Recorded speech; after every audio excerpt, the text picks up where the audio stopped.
It's the Big Mad Morning Show, 918-460-KMOD. Can also text BMMS and then what you want to say to 82945. Listen online, the website that rocks, KMOD.com. Past shows are available on iTunes. Search under BMMS. Listen with your cell phone. Get the iHeartRadio app. Available from the App Store of your cell phone provider. More on that at iHeartRadio.com. And we're on Facebook. Facebook.com/BMMS69. That's where you can hang out with us each and every day.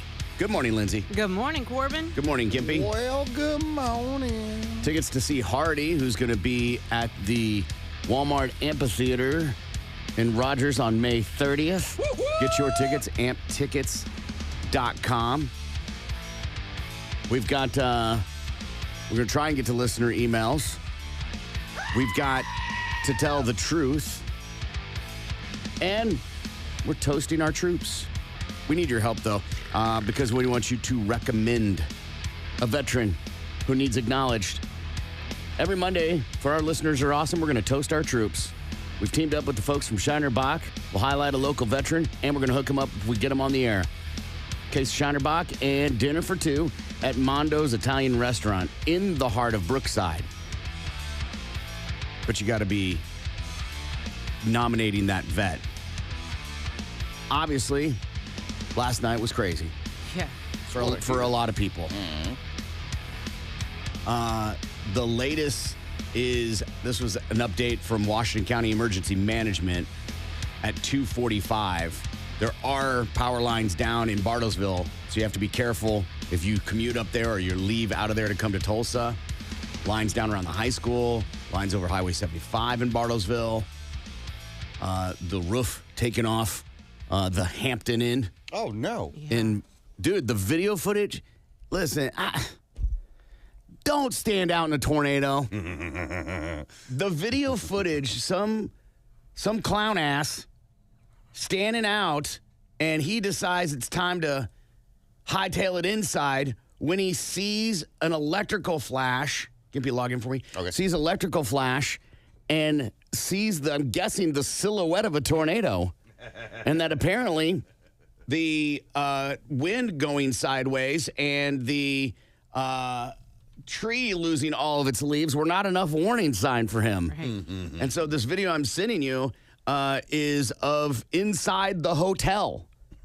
And they are standing in the, where you drop people off, the overhang. Yeah. And they're just like, gear. Well, it's Oklahoma. It's just a little rain. It is not a little rain. No. And they're standing there thinking it's awesome, and they see the electrical flash, which has got to be, I don't know, maybe 90 feet in front of them. Mm-hmm. And they hightail it inside, jump over the counter, and they're like, man, whoa, what was that? It's a tornado. That siren in the background Right. is the alert to that. And then this other video that I'll send you guys is of this family from Brazil that was staying in the hotel. And they're like, we in the tornado. I don't know why they're Italian, because they're Brazilian, but... And they're just... And then the power goes out, and then it sounds like, whoa! Like the sound changes dramatically, and they're like, oh, no. You hear, aki.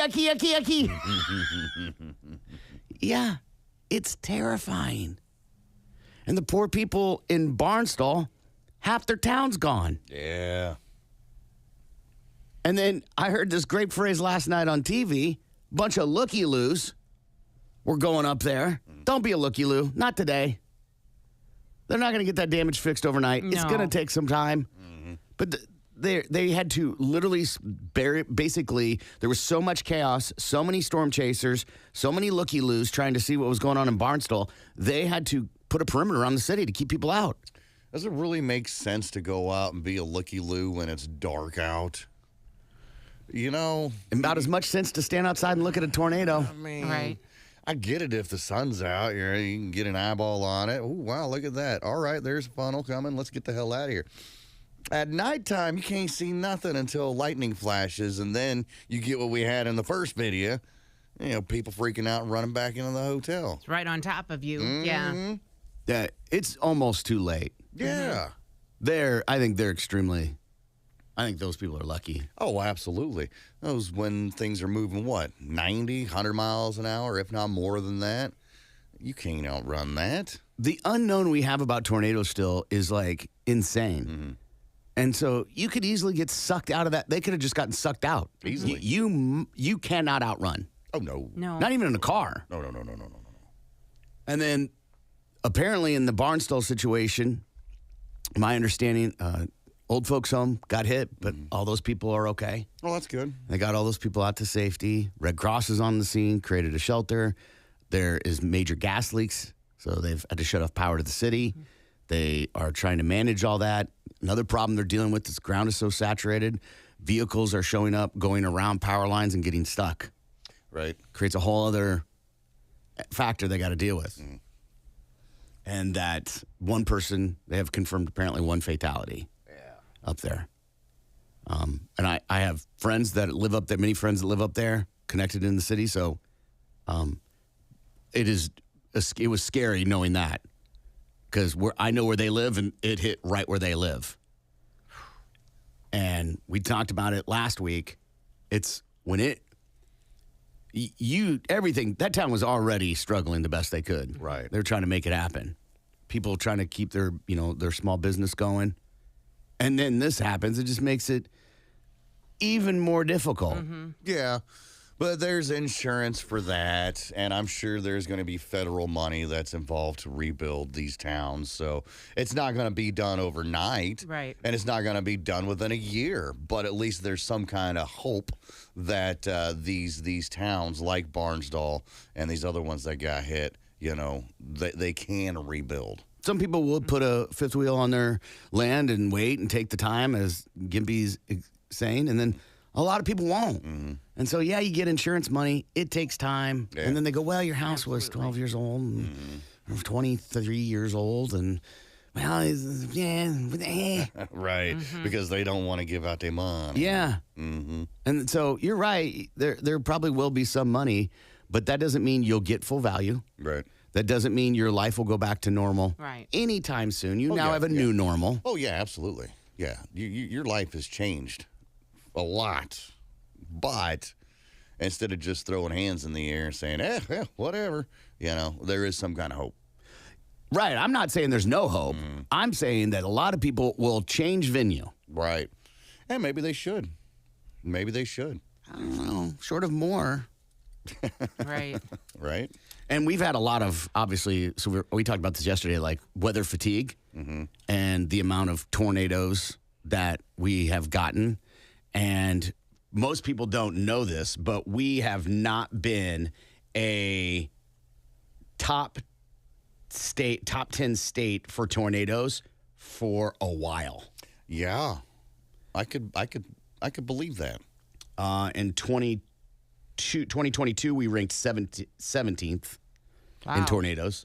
In 2021, we ranked 16th. And in 2020, we ranked 16th. So last year, we had 74 total tornadoes, 58 the year before that, 63 the year before that, 39 the year before that. This year, we are already at 54. Wow. And I don't know if that includes yesterday's. And when you talk to someone that's never been to Oklahoma and you tell them, oh, I'm from Oklahoma, they're like, you live in Tornado Alley? Well, Yeah. the movies did that, right? Of course. The number of times we've had over 100 tornadoes in 1 year.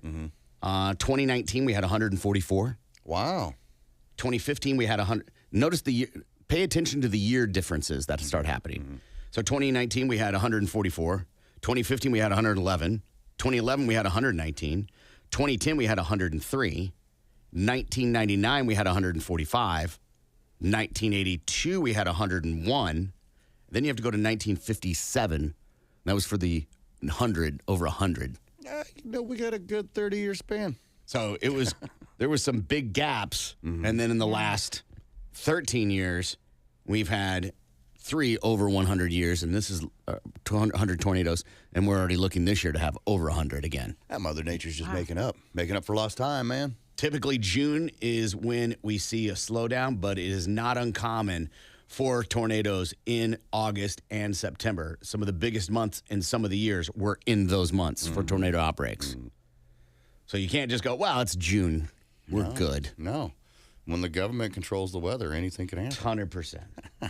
ARP. 100%. It was last year we had one tornado in July. I don't know. In the state, Yeah. Okay. right? We had 2 last year in October. We had 5 in January last year, Wow. right? January. We had 2 in March this year, and we had 49 in April. Damn. And this is 3 in May. There's no way that includes yesterday's number. I believe 14 was the number I saw in my dorkness. It's a lot of naders, Yes. no matter how you look at it. And we're only 7 days into May. And according to The Simpsons, we'll see an F6 in July. Right. The first ever that is not First actually ever. a scale. Exactly. It'd be so big. Like, is that an F5? No, it's bigger. What we can call it? An F6? Yeah. Simpsons are pretty accurate. Also, Yes. no. Right. Well, all their writers are time travelers, man. That's how they got all that information. So we'll see what happens. Can you imagine the pressure that they're under of like, Right. well, we got to get it right. Right. Now we got to get it right. Mother Nature always wins. That's a text came in. Yeah. Another one. I know it doesn't make sense to you guys as none of you are originally from here, but tornado weather is beer and lawn chair weather. We all grew up with our dads raising garage doors and watching the storm. Huh? I've lived here 23 years. Yeah. Been Also, here since I 90s. grew up in Iowa, which is also a tornado country. And we did that too. But as I got older, I realized how stupid it was. There are a lot of things my dad did that were dumb. Right. Well, it's just in your blood. Okay, well, your dad probably was a racist too. Well, that escalated quickly. I'm just saying, but you change over time. Right. Well, you're not from here. You don't understand. You've lived in Tulsa City your whole life. I don't know what you think that means. Like you've got some special sewer water thing, or I don't know. How many years do you have to live here before you can say you're from here? 5? I don't know. I felt like as soon as I bought a Pike Pass, I was an Okie. It was official. I have a Pike is Pass. good How for does that? Kansas and Texas. So Yeah, you also had to get a license plate. So I Right. don't understand. Got that and too. and a driver's license that I think would supersede the Pike Pass. To make Made me it feel. official. I'm not originally from here, but I've been in Oklahoma since '93. I consider myself from Oklahoma. If I go anywhere else and anybody asks me where are you from, well, I'm from Oklahoma. Yeah. So I Yeah. think 5 years is a good. You've been in one spot for 5 years. You can say you're from that spot. I've lived here Yeah. longer than anywhere else I've lived. I'm from here. Yeah, for sure. That's the way I look at it. You got to, wherever you've lived the longest Yeah. is where you're from. Same. I've lived here the longest. I grew up in Iowa. I lived there 13 years. I've lived here 23. Right. I'm officially an Okie. Well, you aren't because you don't sit out in your front yard in the driveway with lawn chairs, drinking beer, watching tornadoes come through Corbin. Somebody texted and said, calm down, bro. Okay, sure. I just think it's ridiculous when people argue why you should stand out and look at a tornado. It's pretty insane. I never was one to go outside and look I'll go outside and look when it comes through, right? But I'm not going to sit there, right, with my popcorn and my Bud Light, and watch the entire storm come rolling through. I'm like, I look at the sky. It looks pretty gnarly. Okay, I'm going back in. And also, since I've lived here, the majority of the tornadoes happen in the dark. Yeah. So you're not seeing anything anyway. And away from here. Right? There's an Indian folklore of that. There's a reason why it avoids Tulsa. Really? I've never heard about this. Yeah. I'm going to have to check into that. Yeah, because of the certain hills. I forget the name of them west of town. Okay. Hey, either way, I've been here for a while. I ain't seen anything yet. Right. It seems like it always happens in the middle of nowhere towns. Barnsdall, Haskell. Right, because it splits off. Right. So they say it comes up the turnpike and then. I'm not kidding. That's what they say. I did my plate pay, and now I'm going north. Right, plate pay, right. 850, the tornado said. Right. It stops at the toll booth. It's like, I think I'm going to get off here, and I'll just take the long way through. Right. I feel like paying that much. Well, our hearts go out to the folks up in Barnstable and Bartlesville and anywhere along the way, or some of these other communities that got hit, and just take care of each other. Take a break, and we'll be back. Can't find a babysitter, but Or can't afford one. Or I Can't was afford thinking one. too, or maybe she was going to get off in like 20 minutes and, maybe the dad dropped the child off. And, No, that's also not okay. Yeah, I know. It's a weird thing for the 5-year-old to be there. Two, another employee had a gun on him. Yeah. The other thing, too, with subways, they're everywhere. right. There was a time that I believe there were more subways than McDonald's and Starbucks and Dunkin' Donuts and all that. Like, they were the most widely dispersed chain. Yeah, especially for sub sandwiches. Faux show. They had the corner market there. But then some other places started I coming think they're out. still pretty high up on the You list. think so? Absolutely. You go anywhere, there's a Subway. Yeah, I guess you're right. They've got 'em Anywhere. inside, They're so gas stations easy. and stuff. It's not like a Chick-fil-A, right? Like there are towns that just don't have Chick-fil-A's. I would bet almost every town has a Subway Oh, yeah. sandwich shop. And if you're putting too much mayonnaise on mine, I'm giving you a tip. If I don't have to ask for it. Here's the deal. You can tell them to stop anytime because Yeah. you're sitting there watching them make your sandwich. You see how much of everything that they put on. You could have been like, whoa, dial it back on the mayonnaise, Yeah. man. Or you can say light mayo or Right, but what's light mayo? light on the mayo. Yeah, but how much is so light? Your light a and little my light are squirt. not the same. Yeah. And I'm the artist here. All right. These are the most True. popular sandwich chains in America. Okay? This is what it says. Blimpie? Have you ever had a Blimpie? Yeah. I have, but it's not most popular. It's the most locations, Okay. right? Okay. Because I can name my favorite sandwich shop, but it's not everywhere. Right. And I would wager the majority of people in this town have never eaten at it, right? So you can't go with most popular. You have to have which sandwich shop has the most locations.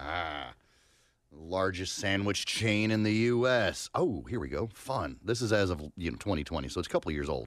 But it says largest sandwich chain. So does that quantify? I think so, yeah. As it could be. Sure. Okay. Continue to the site. Subway comes in at number 6. Oh. It has their rankings on. What's here. number one? I gotta scroll down. It doesn't have the number 1 listed on the quick list. Well, what's number 5? Listen, here's how it goes 6, 18, 34, 46, 58, 63, 69, 89, 99, 100. There's nothing really. It says Okay, rank in there. okay. So, all right. So the list you're looking at, those are sandwich ones on the list. So the number 1 sandwich shop is Subway, but it comes on number 6 of all, like probably fast food. Probably so. U.S. sales and U.S. units. Subway did 10,000. This is the 2019 numbers. Did $10,000 in 2019 with 23,801 units. So is that sandwiches sold? Or locations. Here's the thing: is when you go. There's been many times I haven't said light mustard or whatever, but sometimes I get more and sometimes I get less. There's no consistency with the. Right. Yeah. A lot of that's on the sandwich maker, sandwich artist, whatever you want. I am confident that after her 2 weeks of working there, she had diligent training. She sat back there and watched the videos, man, before she started the job. There's no video. There's no orientation videos. Watch Spider. Make sure you powder your balls. We're changing. It's not patio parties. It's now powder your balls parties. I like that. Are you going to bring the powder? Are you going to be doing the powdering? Who's powdering? Every patio party Powder since the before you age of come. time. Right. Every single one. Powder them up. Absolutely. Do you just like put a pile on like the counter and just kind of dip like you would your donuts and your coffee? No. Or? So what I do is I put it in my hand, right? And then I waddle into the carpeted area in the closet, right? Okay. And then I have to it's kind of like a squat. Okay. And then I do the sides. Okay. And then I go underneath. Okay. No padding at all whatsoever, just kind of. No padding. Okay. It's not it's not playtime. Well, what you do in your carpeted part of your closet is your business. And then whatever's left Is it a goes rub? in my armpits. Okay. Makes sense. If it's not a pad, is it a rub down? That's what I said. I said rub. Yeah, on Right, each side. right, Yeah. Okay. right. Yeah. What, are you a patter? I'm not a patter. I'm not even a powder. Dude. I'm a sprayer. Dude. I'm a sprayer. I got the talc spray, man. No. Dude, going with powder is a game changer. You say that now, but on a steamy, balmy day like it has been, you get that cold spray on your boys. Ooh. That's temporary relief. Yeah. I'm talking long lasting. Yeah, but I mean, it has the powder in it, and it does last a while. But that initial shock of the freezing cold air blasting in my balls feels great. Don't knock it till you try What is it. the movement is what I'm worried about. What, do you think it's going to blast them off like It a could sandblaster? Yes, I know. I don't want a cold burn. Airport runway worker killed after being sucked into the airplane engine. Yikes. Federal officials are investigating the weekend death of a grounds worker at the Alabama airport. NTSB said the worker at Montgomery Regional Airport was killed after he was sucked into the engine of an airplane.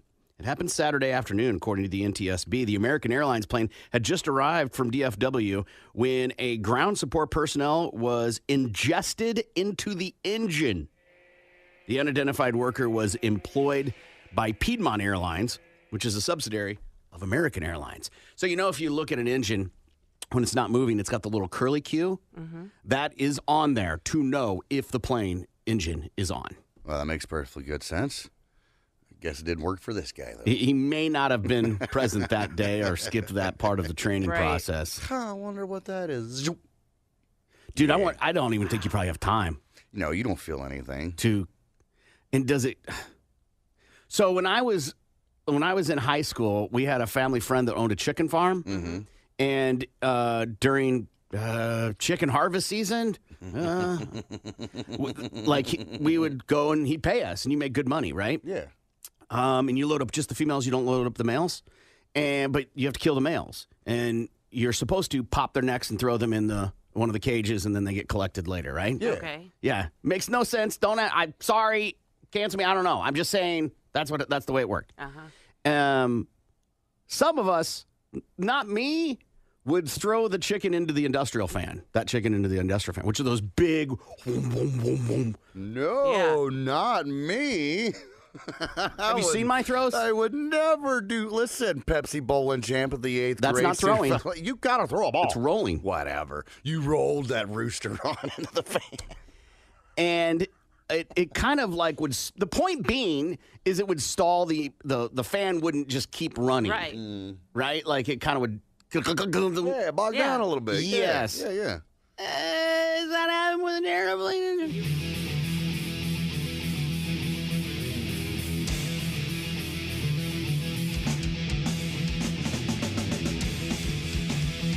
Good morning. It's the Big Mad Morning Show. 918-460-KMOD. Can also text BMMS and then what you want to say to 82945. News quickies are stories you may have missed in the news. We cover them here and put a link on our Facebook page if you want more.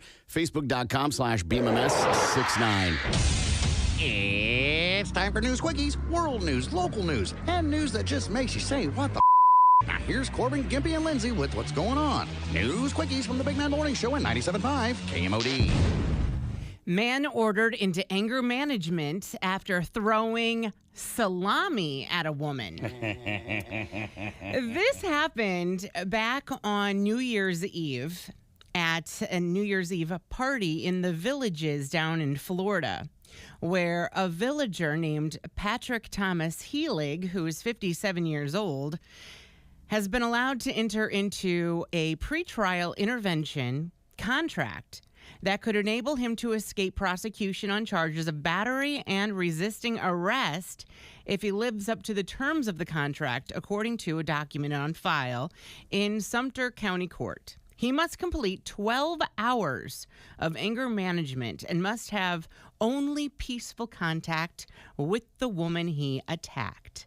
The woman fled out of this New Year's Eve party to a nearby home in the village of Liberty Park after Patrick threw a piece of salami at her and struck her on the left cheek of her face, according to the arrest report. He said he threw it at her to get her attention. That'll do it. Yes, it will. And when deputies arrived at the home, get this. I don't know if these were, remember the film Police Academy, Citizens on Patrol? Mm-hmm. I don't know if these were the type of police officers or if they were rent-a-cops or what. But deputies attempted to place him into a patrol car. But Patrick, who stands 6 feet 2 inches tall and weighs 240 pounds, complained he was too large to fit in the vehicle. So a larger Chevy Tahoe model squad car was summoned to the scene, but he continued to refuse to get in. He used his dead weight to attempt to prevent deputies from putting him inside the vehicle. Cops love that. Oh, yeah. Yeah. So he was belligerent and did not get put in the vehicle, apparently. Well, he did eventually. Yeah. So He got into some vehicle. so he's got to do some anger management. He looks like he likes biscuits and mustard and can fix your lawnmower. I am Groot. But you said something that was very interesting to me is that he has to only have peaceful contact with the woman he attacked. Mm-hmm. Don't all contacts start, the majority of contacts start peaceful? Uh-huh. Yep. That's fair to say, yeah. The majority of them. Mm-hmm. Hi, how are you? You stupid bitch. Right. Yeah. You could easily feel like you could skirt that. Mm-hmm. Why is there any leniency in it? Shouldn't it be zero? Right, zero tolerance, yeah. Mm-hmm. Zero contact. No nice contact. Mm-hmm. Right. I guess because they're living in a retirement home together. Yeah. And there's really no other choice.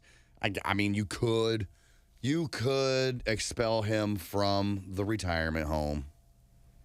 Right. So that's one way to get around it.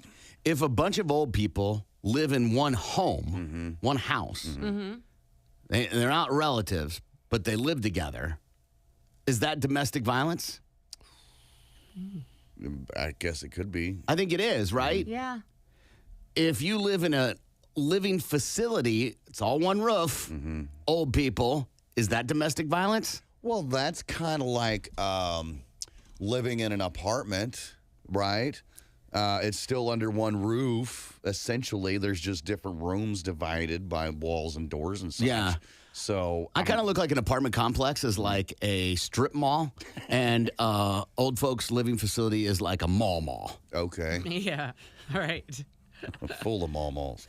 You know what I'm saying? Like a mall. It's got a roof and everything. Yeah. Rather than exposed to the outdoor elements. Yeah. There are some apartments that are like that, where like all the front doors for your apartments are in on the interior, not like your typical apartments. Like a roof over everything? Yeah. Huh. And then you go inside and it's like, here's 14B and then 14C and then 14, so on and so forth and such as. So, anyway. Steakhouse worker arrested for bodily fluid on food. Ooh. This comes out of Kansas, where there was this kid. He's 21. His name's Jace Hansen, and he was working at the Hereford House Steakhouse. Hereford House, yep. Hereford House there in Kansas. And I guess starting in like from the month of March to like April for like a month that the kid worked there, police had gotten over 130 calls from people reporting symptoms of food poisoning, sort of. It's like food poisoning is what they say. They say symptoms akin to food poisoning, okay? They didn't specify what kind of bodily fluids. As a matter of fact, they did say unspecified bodily fluids. They didn't say how he was contaminating it. I don't even know if there's any proof that this kid contaminated the food. I think you're coming to his defense. I'm not coming to his defense. I'm just saying we need more evidence before we throw this kid under the jail for, tainting people's food with unspecified bodily fluids, okay? It could have just been undercooked food. It could have been a number of things. It could have been just crap food, not crap bodily fluids. You know what I mean. Nonetheless, so this kid's been arrested, and he's supposed to go to court later on. He is still in jail. He's in there for felony criminal threatening, and the steakhouse says that they have took all the measures to go through and thoroughly clean and sanitize the kitchen after his arrest. The DA out there says that he's likely facing more additional charges in the weeks ahead. So this is a famous steak chain in Kansas City. Ah, okay. And kind of like Charleston's is kind of like a famous, chain here. Okay. And I'm sure they have to have some sort of. They're not just picking that guy, right? But you would think if you're going to blast this kid's story on the news and everywhere worldwide, you would, I don't know, say there's been video evidence, there's surveillance evidence of him tainting the food. There were eyewitness reports of this kid tainting the food. You don't have to specify which bodily fluids he had used. We can only imagine. But there needs to be, at least in my mind, there needs to be some kind of, well, how do we know this kid did it? The FBI apparently has been involved in the investigation. Wow, that got deep real quick. Yeah, and that they had received multiple reports from employees that there had been an employee intentionally contaminating food. Okay, so the article that I got it from didn't mention all that. That makes sense. If his coworkers are snitching him out, I mean, if his coworkers do you mean doing the right thing? If his coworkers are tattling on him, then that makes sense. You might want to add that into the other stories then, so we all know, because the one that I read made the kids sound like we're not 100% sure. There was no evidence that he did it. I mean, innocent until proven guilty, right? Absolutely. And they probably can't give away too many details because of they want to make sure he goes to jail for a long time. Right. I don't know. He should go to jail for a long time. Felony, bro. Felony. That's going to follow him around. Yeah. He won't be able to vote. He can't own a gun. He can't do this, this, and this. It's going to be hard for him to get a job. All why? Because he rubbed some lettuce on his taint. Yeah, exactly. But, I mean, that's not bodily fluids. That's just, it's just bodily contact. Yes, attorney? Yeah, I'm just saying. It's totally different. Woman whose husband died while snorkeling sues doesn't believe he drowned. A visitor whose husband died while snorkeling off Maui, Hawaii, does not believe his death was drowning, as she was told. Michigan resident Patricia, I don't believe you, Johnson, is now suing the Fairmont Kealani Resort, the Hawaii Tourism Authority, and the Hawaii Visitor and Convention Bureau. Her 64-year-old husband, Ray, died of what was deemed an accidental drowning in February of 2022. Johnson says her husband was talking with friends who were snorkeling with him and was diving down underwater. At one point, he came up, told his friends he was having trouble breathing, then collapsed and died.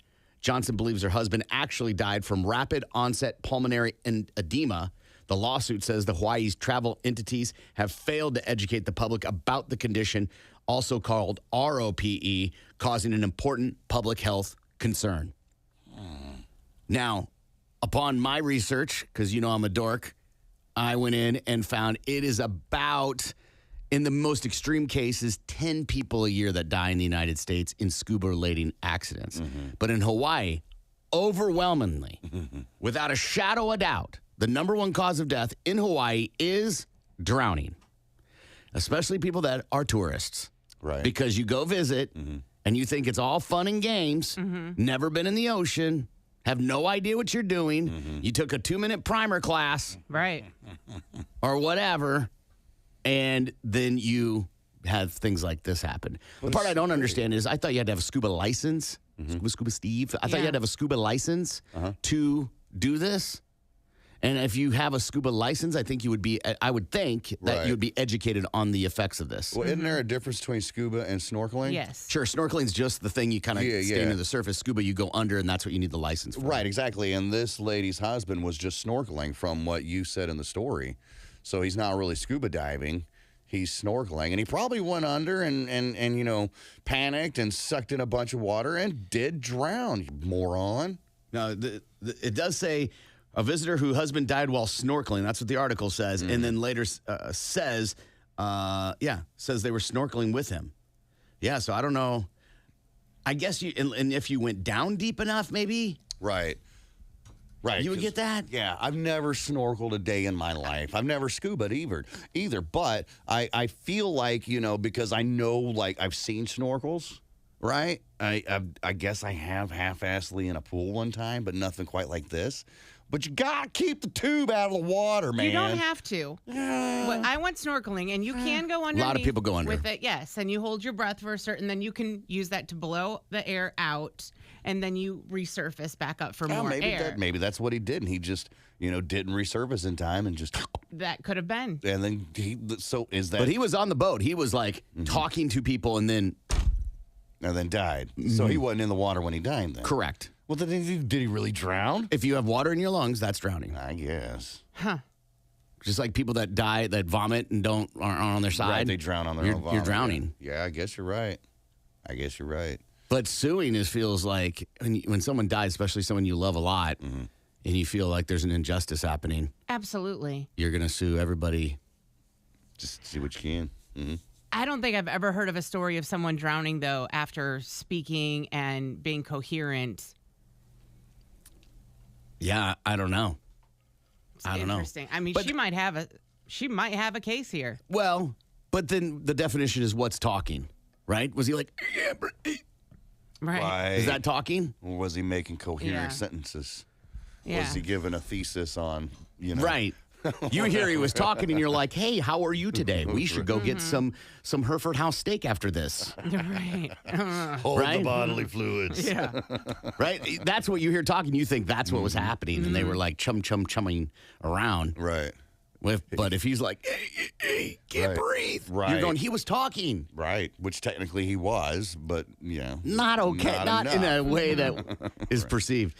All right, we got to take a break. All these stories are on our Facebook page, facebook.com/BMMS69. Bathrooms, though, clean that S up if you're having company come over. Another one, overstaying your welcome. Right. How long? What's the good amount of time to stay at someone's house? Depends on what the activity is. Yeah, Let's say dinner. Oh, okay. couple hours. 2 hours after dinner. After 2 hours. So you show up at 6, 8, get out. Because now it's time for the family to wind down. Yeah. And start doing their own nightly routine. And I think it depends on who it is too. Like you always know, I think, depending on which friend it is. Snooping. Oof. Yeah. Opening the cabinet Yeah, you to don't look do through the that. medicine cabinet. You feel like you give the vibe that you do that. No, I don't do that. Okay, that's not an insult. I'm just saying Yeah. it gives a vibe. Why?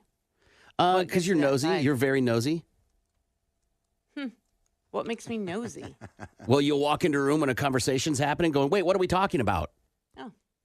Right? Yeah. Yeah. You love knowing other people's gossip? Yeah. I'll watch those gossip shows. No, I'm talking they're like there personal for. gossip. I'm not talking about TV shows. Yeah, if we're here, I don't want to miss out on anything, for sure. Yeah, that's nosy. Yeah. Bringing an uninvited +1. Yeah. Because now you're forcing the other people to, like, entertain somebody they don't know. It just makes Right, everything. or don't Yeah. like. Exactly. And it's not your place to be inviting somebody else over. Feeding their dog. Huh? Oh, like table scraps or something? I think that's what they mean, right? Yeah. yeah. I can't imagine you'd be like, where's your chow chow so I can put it in the bowl? Yeah, some people do that. Some people think that because they feed their dogs table scraps or popcorn or whatever, that they can do that with your dog. That's good that your dog's stomach is adapted to that, but now you're going to make your friend's dog crap all over their house because it's not used to that. Showing up empty-handed. I don't think that's that bad. I mean, do I have to bring potato salad every time I come over? No? Exactly. No, I always take something. Yeah, I always take a bottle of wine. Okay. Always. All right. I usually got my medicine on me, so that just works out perfectly. Yeah, but that's not extra, right? Like you said, it's like offering him a cigarette. Right. I don't have to share with you, though. That's the thing. I don't have to. Yes, but you're not going out of your way is the point, right? Listen, I'm the guy that goes to Walmart and gets the cookies for the potluck that we're having here at work, okay? Do you expect more from me? Yeah, I think if you go to someone's house and they're making, like, let's just say dinner still, you got to take something. Yeah. I did. I brought Even my a appetite. dessert or wine, whatever. Yeah. Something. It's just manners, Gimpy, right? Right. Yeah, sure. No? Listen, y'all invited me over. Okay, cool. I'll come over and have dinner. That's all right. Doesn't mean I have to bring a bottle of wine or a 6-pack or a bottle of anything for that fact. That's that. Unless you say so, hey, BYOB, bring a bottle, bring a side item. We'll get the main course. That happens to me a lot. We got the main courses. Come on over for barbecue, whatever. Bring a side item. All right, cool. Tater salad it is. I've never gone to someone's house and, like, looked around and said to myself, that's so dirty here. Oh. Ugh. Wow. What, do they have lives? Right? I don't go, their sheets, they didn't even make their bed. I don't do all that. Oh, I bet you have. Look down my No. nose at you. Because life happens. Depends on the level of the filth, right? If you walk into somebody's house, If you're and a it looks hoarder? like hoarders, yeah, exactly. I ain't going to your house. I already know you're a hoarder. But this is the first time you didn't realize that they were disgusting people or hoarders until you walk into their house, Oh, right? no. You get can read a totally hoarder a thrown mile off guard. away. No, you can read a hoarder a mile away. Hoarder. Yeah, you can read a hoarder a mile away. You just tell by the way they dress, their lack of showering. Or by their vehicle. For sure. Yeah. For sure, right? I think absolutely. But you still don't say anything. You just kind of watch where you sit down, maybe scooch the newspapers or whatever, Yeah. paper plates with leftover pizza rolls on them, and hang out for a little bit. And I gotta go. I got it. If I'm going to judge, I'm judging, like, I'm going to judge the food. So I'm not going to judge, like, hey, your bed wasn't made. No. I'm going to judge, oh my God, you served Brussels sprouts or whatever that is. Right. I'm not going to get all like, ugh, you didn't clean for my arrival. Right. 'Cause you're right. Life happens, Life especially happens. if you've got small Oh, children. and you're having a dinner party. Right. You can expect toys to be all over the place. Now, there's a difference between, a little clutter, kids don't know how to pick up their toys, and your house looks like Ross, dress for less. You know what I'm saying? Yeah, I would think if you're hosting a dinner party, you would want to clean up. You would think. Yeah. You would think. But that's not necessarily true, especially if you're like, hey, come over tonight, we're having pizza. Pizza feels like there's no cleaning happening. yeah, it's okay to have your laundry still piled up on the back of the couch from like 4 days. You should at least pick it up and throw it on your bed, Yeah. Right. right? Give me a place to sit. Right. Just move the panties over. It'll be fine. It's always like, I've gone and I stopped getting in the car with this person when I went to get in their car and they're like, hold on. And they had to like unload a bunch of stuff from the seat and the floorboard into the back seat so I could sit down. Yeah. And I'm like, you invited me to get in your car. You should have had that fixed up beforehand. Or Right. just don't invite me into your car. I'm with you. Right? If you don't have a place for me to sit, what are you doing inviting me over? I just like the company. I'm not a charity. Yeah. So that would be, I'm judging food. What do you judge? What's your judge when you go to someone's house? If it's like Cleanliness. cleanliness? Probably, yeah. Especially if you're having a dinner party.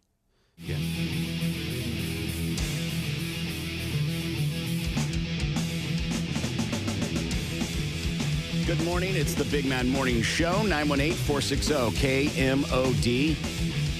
You can also text BMMS and then what you want to say to 82945. Let's see what Lindsay has for Balls to the Wall Sports.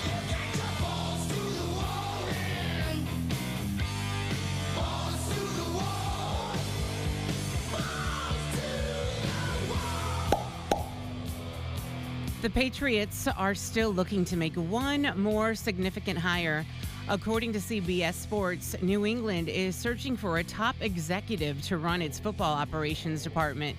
The belief is that he or she would outrank all other football executives in the organization. Elliot Wolf has been operating as the de facto general manager since the Patriots parted ways with Bill Belichick. Wolf is a candidate for the top executive role, but the Patriots still have to satisfy the Rooney Rule by interviewing at least 2 external minority candidates, even if they wanted to give Wolf the job. And the road to the NBA Finals continued last night. The Minnesota Timberwolves took a 2-0 series lead over the defending champion Denver Nuggets following a dominant 106-80 win at Ball Arena. Anthony Edwards and Karl Anthony Towns tied with a team-high 27 points, with the series heading back to Minneapolis for Game 3 on Friday. In the East, Jalen Brunson led the New York Knicks to a 121-117 takedown of the Indiana Pacers in Game 1 from Madison Square Garden. Brunson poured in 43 points as the Knicks took a 1-0 series lead. The action continues tonight with a pair of contests. The Boston Celtics will host the Cleveland Cavaliers at 6 tonight on TNT, while the Dallas Mavericks pay a visit to our Oklahoma City Thunder tonight, and the action is also on TNT and starts at 8:30. Brunson was a stud last night. He is, they could win. He's playing ridiculous. Hell yeah. 43 points? Yeah, I know. That's like the second or third game he's had in the playoffs, 40-plus points. Pretty awesome. And speaking of the Mavericks, they are rewarding their head coach with a new contract. Dallas is signing Jason Kidd to a multi-year contract extension that will keep him with the team long term. ESPN had reports that Kidd was considered to be a candidate for the vacant Los Angeles Lakers head coaching job this offseason. The 51-year-old is in the midst of his 3rd season coaching Dallas and has led the Mavs to a pair of 50-plus wins. Kidd has combined 140 and 106 in his time as head coach of the Mavs. And Victor Wembanyama began his NBA career with an award-winning season. The San Antonio Spurs superstar center was named the NBA's Rookie of the Year yesterday. Wembanyama received all 99 first-place votes and becomes the 6th unanimous Rookie of the Year in league history. The first overall pick in last summer's draft averaged 21.4 points, 10.6 rebounds, 3.9 assists, 3.6 blocks, and 1.2 steals through 71 games played. Wembanyama is also one of 3 finalists for the Defensive Player of the Year award, alongside Minnesota's Rudy Gobert and Miami's Bam Adebayo. Listen to this crew he's a part of, because he's the first unanimous winner in 8 seasons. Mm-hmm. And so these are other unanimous Rookie of the Years. Ralph Sampson from 84, David Robinson, 90, Blake Griffin, Damian Lillard, and Karl Anthony Towns. So he's in some pretty amazing company. Oh, yeah. Heck yeah. He's a stud. And that's your Balls to the Wall Sports. I'm Lindsay on 97.5 KMOD. Balls to the Wall Sports is powered by Miller Lite, the original light beer. Great taste. Mm-hmm. Okay. Just out of curiosity. Gimpy? Can I say big? Huh? Big? Bird. Big Bird. Okay. Oh, If we're going like a legit bird, Yeah. I'm going to go with the flamingo. Yeah, that's where I was going. Yeah. Yeah. I want to see if it tastes like shrimp. Yeah. Flamingo or That's Roadrunner. true. One of the two. Yeah, why not? That sounds fine. Penguin. I'm down for some penguin. Oh, yeah. Some fricasseed penguin. Yeah, you don't have to worry about it getting, it's cold. It's right there on the ice. Right. Who doesn't? Some good penguin. Yum. I'm going to name some dishes. You give me a scale of 1 to 10, 10 being awesome, Okay. and 0 being pass. Okay. Okay? Lindsay, you're in on this too. Okay. 10 being Let's awesome, start 0 let's being start nothing. basic, Okay. right? Yeah. Spaghetti. Lindsay? oh, 10. Okay. Gimpy. 3. Okay. Fettuccine Alfredo. You can 10. You can say 10. Could I say 11? Gimpy? Oh, What kind? Is it seafood or is it chicken? This is just the cheese. This is Just no the chicken, sauce no and noodles? Yeah. 0. Okay. Manicotti. So manicotti, for those who don't know, it's a ricotta. Mostly the time it's a ricotta-based filled noodle. Big ol' honkin' noodle, too. it's a 6 for me. Okay. That's a 0 for me, dog. Okay. Stuffed shells. 6. Okay. Gimpy. 2. 2, if that. I'm struggling for a 2, bro. Okay. That's fine. Yeah. Lasagna. 3. Wow. Gimpy. Who's making it? Whoever your favorites is. It's even my ma's lasagna. That would like rank like a 2 or 3 for me, and that's because it's mom's. So lasagna, just in general, Yeah. that's a 1. Chicken Parmesan. Or sorry, chicken Parmigiana. 9. Never had it. What? Crazy. It feels crazy. yeah. So that's going to be a 0 for me, dog. Oh my God, dude, chicken. Oh my gosh. Is it the eggplant and the? Nope. That one's good too. That's different. Okay. Yeah. I don't know. All right, chicken piccata. Chicken piccata is the lemon chicken. I know. It's lemon. Yeah, 7. A 0. Oh my God. Like we went to that fancy Italian place for the boss. What was that, last week? His lunch or whatever. And I'm looking at the menu. I was like, Mondo's great Italian restaurant. Mondo's, I respect them and what they do. It's just Italian is not for me. I'm like, I don't know what to get. Everything on the menu had either mushrooms or lemon on it. And I was just like, what's this stuff with the shrimp? Sounds good. I'll eat the shrimp over the noodles, which is exactly what I did. I mean, I wanted to see. All right, so let's just go with a couple things here because I'm trying to find fried mozzarella. I mean, that's just deep 10. fried cheese. But even then, I want to give it like a 4. Calamari. 10. Calamari. I'll go ahead and give that like maybe a 6 or something because I've had calamari at other places that's not Italian food. Bruschetta or bruschetta. 10. Was that the fancy bread? It's most of the time it's toasted little pieces of bread with tomatoes and olive oil and balsamic and basil and Yes, stuff. the extremely stale bread that you chip a tooth on every time you eat it. That's a 0. Let's see. Let's get spaghetti and meatball ravioli. Lindsay? 6. Only if it's Chef Boyardee. Which actually his name was Chef Boyardee, but we had to Americanize it by saying Give me your rating, Mr. Wikipedia. 1, Tortellini, 4. 2. peppers and onions. That's it. Like no sausage to put them on, It's or sausage, anything? peppers, and onions. It's typically But like a 4. bun, you know? I mean, I guess with the sausage, peppers, and onions, I give it like a 3, 4, maybe even. fettuccine carbonara, What's the carbonara part? bacon. Oh. That's a 5. What? 1. Eggplant parmigiana, Yeah, that's 8. That's a big 0 for me, homie. meatball sub. Oh, God. 5. This is getting worse and worse the further we go down. 0, man. That stuff is too messy. It doesn't eat well. You have to have a fork to eat a sandwich. I think that's retarded. Oh, I liked it. Gnocchi. What? Huh? Oh, okay. I've had that come in like a Hello Fresh or something like that once. And I was like, what is this? What is this garbage? Oh, you didn't enjoy it? Lindsay. 5. 0. Oh my gosh.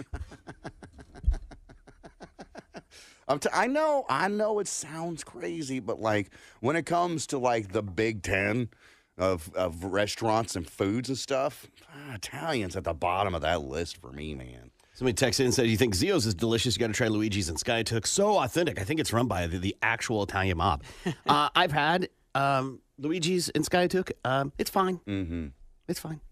I like, it's not like I go to Zio's and I order one of everything, Right. right? I worked there after college, Mm-hmm. and their 5-cheese pasta, adding chicken to it was so good. Yeah. Their spinach artichoke dip, which isn't Italian, whatever, but it was so good. Mm-hmm. I just like the brown paper on the tables that give you crayons. The you could cannoli, draw. yeah, I know how to write my name upside down. Cannoli, with the Alfredo and the chicken and stuff, so good there. Okay, I'll give you that. I'll give you the Italian dish, the cannoli. That's delicious just because it's cheese and powdered sugar. No, that's the dessert. I know. Yeah, I'm talking about. That's the only Italian food that I really like is a good old cannoli. We haven't gotten to the real one. Uh-huh. Pizza. I've said it before, and you all thought I was crazy. 1 to 10. 1 to 10, a pizza, that's 10. going to be a 3 for me. So low on the scale, man. Lindsay. 10. Yeah. Always. Pretty much all those except peppers and onions that we've mentioned are about anywhere between an 8 and a 10 for me. Really? See, I love peppers and onions. I don't love the heartburn, but man, it's almost worth the heartburn for me. A good bolognese pasta. Well, Italian food. They are the Beatles for me. A nice short food. short rib braised ragu. Ragu, the sauce in a jar. So it's just no. So good. I'm telling you, man, Italian food. Thought we'd do a little fill in the blank news. I'll read part of a headline, leave part of it out. If you can guess the blank part correctly, good on you. First one, Mattel introduces blank Barbie doll. Mattel introduces blank Barbie doll. That's fun because they got so many different ones now. They've got prosthetic Barbie. They've got slightly overweight Barbie. Pregnant Barbie. Pregnant Barbie. I'm trying to think of the other Barbies that I've seen at the store. They got handy-capable Barbie in a wheelchair. Think it's a transgender Barbie? It wouldn't surprise me. We'll go with trannies. If you've seen the movie, you know Kate McKinnon is a breakout character in the movie. Weird Barbie, from the hit movie Barbie, is getting its own doll. The doll, inspired by Kate McKinnon's character, and is complete with a pink baby doll dress, short, spiky blonde hair, and pink and blue highlights, squiggly forehead line, and a circle around her eye. Announcing the doll on Instagram, Mattel wrote, "Barbie knows what it's like to play just a little too much."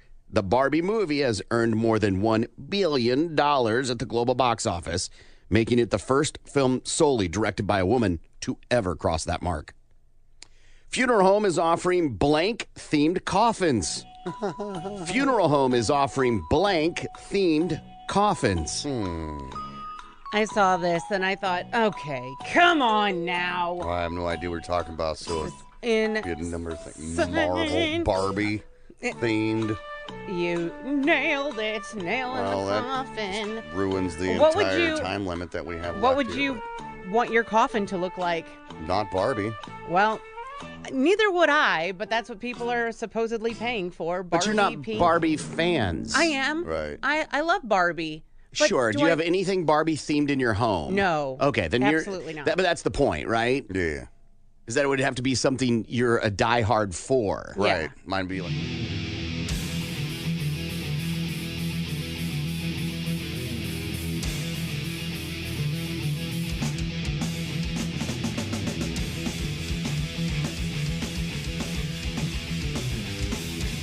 Good morning. It's the Big Mad Morning Show, 918-460-KMOD. You can also text BMMS and then what you want to say to 82945. Good morning, Lindsay. Good morning, Corbin. Have you bought your Rocklahoma tickets yet? No? Well, you can if you win $1,000 at 9 o'clock this morning when you rock the bank.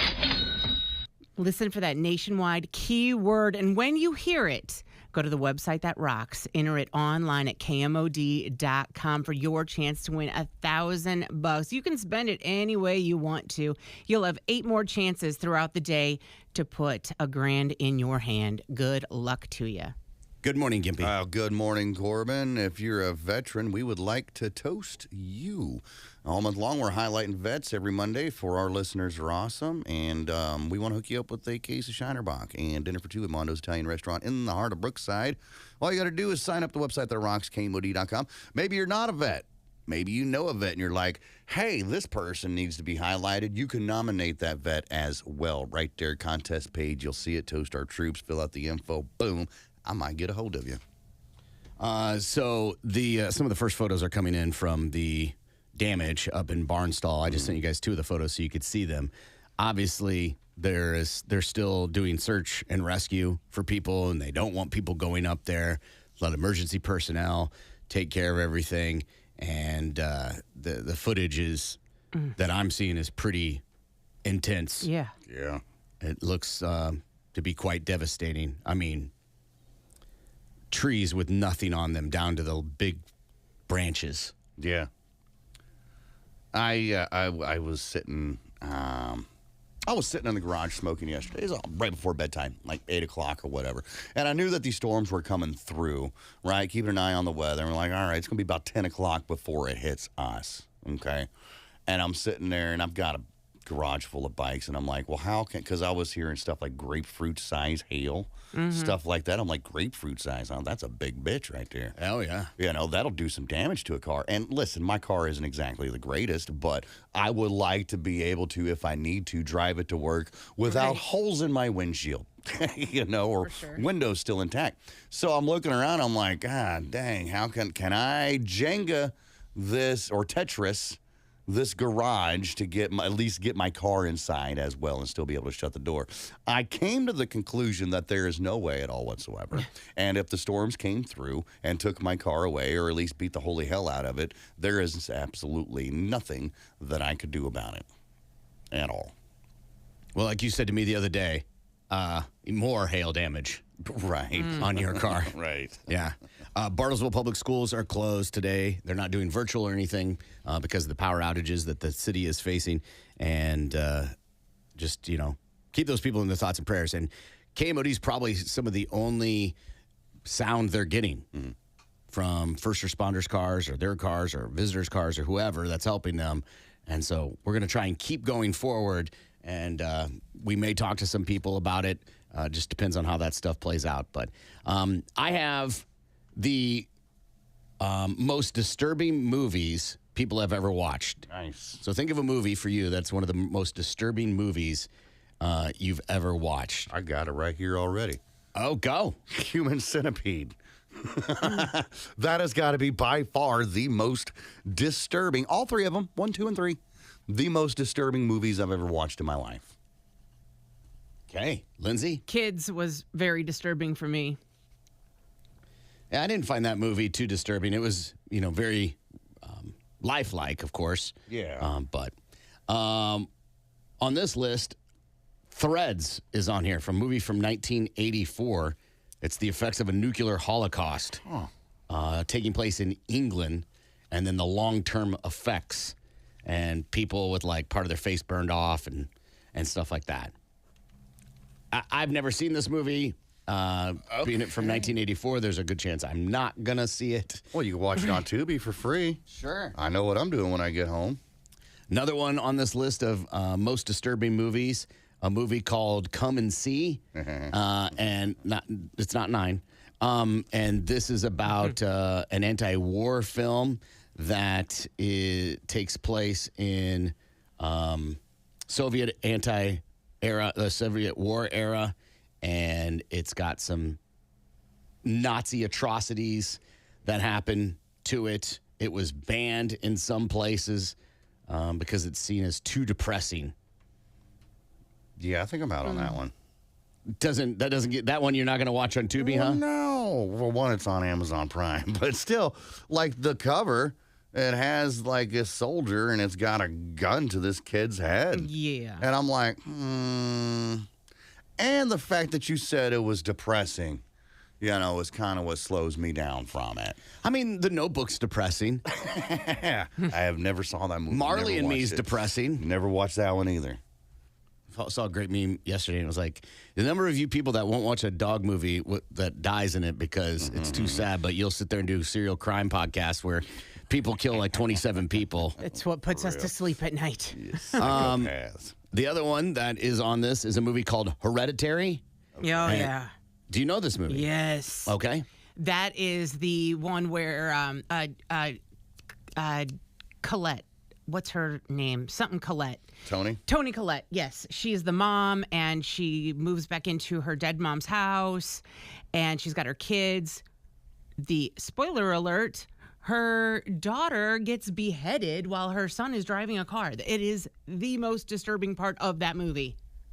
And that's on Max. That looks like a good one to watch. The matriarch of the Graham family passes away. Her daughter and grandchildren begin to unravel cryptic and incredibly terrifying secrets about their ancestry, trying to outrun the sinister fate they have inherited.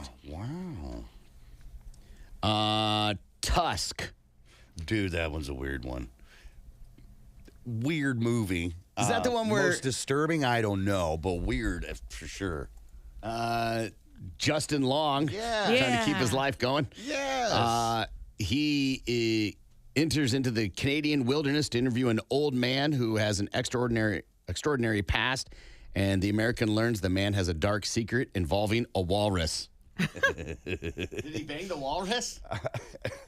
I couldn't get too far into it. I was like, this movie, that one, and The Lobster is another weird ass movie. I thought The Lobster was very creative and very dorky and artsy. And Yeah. I'm not saying it's a great movie. Right. I'm just saying it was just an artsy, weird, It's very avant-garde type of movie. Yeah. I watched it the first time. I was like, I cannot get into this at all. And then I watched it a second time just to force myself all the way through it. And I'm like, okay, yeah, that was a waste of my time. Very strange movie. And this one here, The Tusk, I couldn't get past it. So I didn't watch the whole thing. And if you're a Justin Long fan, Haley Joel Osment's in it as well, Yeah. by the way. Fat Haley, I believe. Right. Martyrs is on this list as one of the most disturbing movies. This is a 2008 movie. Two young women who were both victims of abuse as children embark on a bloody quest for revenge, only to find themselves plunged into a living hell of depravity. Oh, okay. That's on Tubi too, Gimpy. Absolutely. It was going to be a Tubi kind of day. Another one on this list. Dear Zachary, a letter to a son about his father. In 2001, 28-year-old Dr. Andrew Bagby is found dead in a park in Pennsylvania. He had been shot by his ex-girlfriend, who then fled to Canada, where she was able to walk free on bail, pregnant with Andrew's child. Andrew's enraged parents campaigned to gain custody of the child and convict their son's killer. Filmmaker Kurt Canoe pairs the story with home movies and interviews about those who knew Andrew, hoping to give his best friend's son an opportunity to discover who his dad was. Okay. Sounds riveting. That's also on Tubi. Yeah, I won't be watching that. I'm surprised at this one, number 7, Requiem for a Dream. It's a bizarre movie. Yeah, you think it's the dead baby scene that made it so disturbing? Yeah. Yeah. That's the only thing that I can think of. I mean, because they're all just heroin addicts or whatnots, but that dead baby scene was pretty disturbing. Christopher McDonald, Marlon Wayans, Jared Leto, Jennifer Connelly. It's got a good cast. Yeah, it's a great movie. I think it was fantastic. This movie's pretty awesome, and it is pretty disturbing. There's something wrong with Aunt Diane. Oh, what? So this is on HBO Max, and this is a documentary about a crash that happened in 2009, and it profiles Diane Schuler, who caused a fatal accident, and through interviews with her family members and friends and attempts to piece together the actions on that day of the accident to determine what took place. They interview the sister-in-law, and they are convinced the toxicology report showing her high level of alcohol and THC was inaccurate, or that she did not knowingly consume those intoxicants. It's basically a story about a woman who hid her addiction. Gotcha. And caused this massive accident because of it. People entrusting their kids with her. Right. Yeah, I think I'm out on that one, just because it's documentary. Because you don't like documentaries? I'm not a huge documentary guy. I like rockumentaries, music documentaries, stuff like that. But like these type of documentaries, not so much. You don't like watching documentaries about how heinous people can be? No, that's why I don't get into the true crime. But you'll watch The Centipede. The human centipede. Sure. The Poughkeepsie tapes is on this as some of the most disturbing movies. Homicide investigator in New York finds hundreds of videotapes of torture, murder, and dismemberment, showcasing a serial killer's work over a decade. It's from 2009, and that's on Pluto and Tubi and Sling and Prime and YouTube TV. It's Just trying to get it out there. Hotel Yeah. Watch this. Hotel Rwanda is on here, which I was kind of shocked by. Hotel Rwanda is a amazing movie. Don Cheadle is on there. This guy manages a hotel, and he lives a happy life with his wife and their children. But when the military forces initiates a campaign of ethnic cleansing against the Tutsi minority, he's compelled to allow refugees to take shelter in his hotel. Got a text message here. It says, letters to Zachary effed me up when it was over. I just sat there and stared into space contemplating life. Wow. Well, now I kind of want to watch it. Now you're in for it. See, you want to see what the X Factor is. Yeah, I want to see what it's about. The thing about those type of movies, especially the documentaries, because they're basing it off truth, Right. right? That was a key sentence. They're basing it off truth. Right. Doesn't mean it's accurate. Right. And that is you take a piece of it and put it in your life. You apply your life to it, and then you start thinking about your life and how maybe easily it could have happened to you, or it could happen to somebody you love, or things like that. Okay. Another movie, Midsummer. And I believe I watched this movie. Yes. And this movie came out, Florence Pugh. That's a little weird one. Yes, seen and it. a couple travels to Sweden to visit their friend's rural hometown for its fabled Midsummer Festival, but when begins as a nice little retreat, quickly devotes into an increasingly violent and bizarre competition at the hands of a pagan cult. I believe cannibalism is the topic du jour of that. That definitely belongs on this list of disturbing movies. It was weird. I wouldn't put it so like, I think you made a great point of Human Centipede as being disturbing. Okay. And it is. That movie is disturbing. Right. This isn't that. This would be more along the lines of The Lobster, Tusk, maybe. No. I think this is more like there are people like this. True statement. Human Centipede, there may be. Not really. There's a chance. This is more realistically, though. There are people like this. There are groups cults, like this. Cults out there, yeah. Yeah. Yeah. Very bizarre movie. Worth the 100%. watch. You should at least check it out one time, I think. It is artsy and independent, though, to your point. Yeah, for sure. Schindler's List as a disturbing movie. Okay. That's disturbing because, again, it's based off truth. So you go with, oh, my gosh, this is an atrocity. And just pick up any book about Auschwitz. Right. And if you walk away going, that was highly entertaining in a good way, then you need your head checked. Yeah. Just don't get caught making out during that movie. You'll never catch the end of it. Seinfeld episode. Oh, right. Jerry was caught making out. Yeah, Yes. during Schindler's List. This movie, which has a ton of actors in it that are big actors, and I saw because of radio station partnership we did with it, and it was a movie with Christian Slater, Jon Favreau, Jeremy Piven, Jeannie Triplehorn, Cameron Diaz, Jeannie's husband Leland. And that is a movie called Very Bad Things, where these guys, Jon Favreau goes to Vegas for a bachelor party, and one of his buddies is having sex with a stripper, and they're having sex in the bathroom, and pops her head on the back of a hook. Yeah, that was pretty messed up. Yeah. And they decide, like all smart men do, we'll just cover up the murder. Of course, yes. One that just kind of hit me, I don't know if it's on this list or not. The Babysitters. Yeah.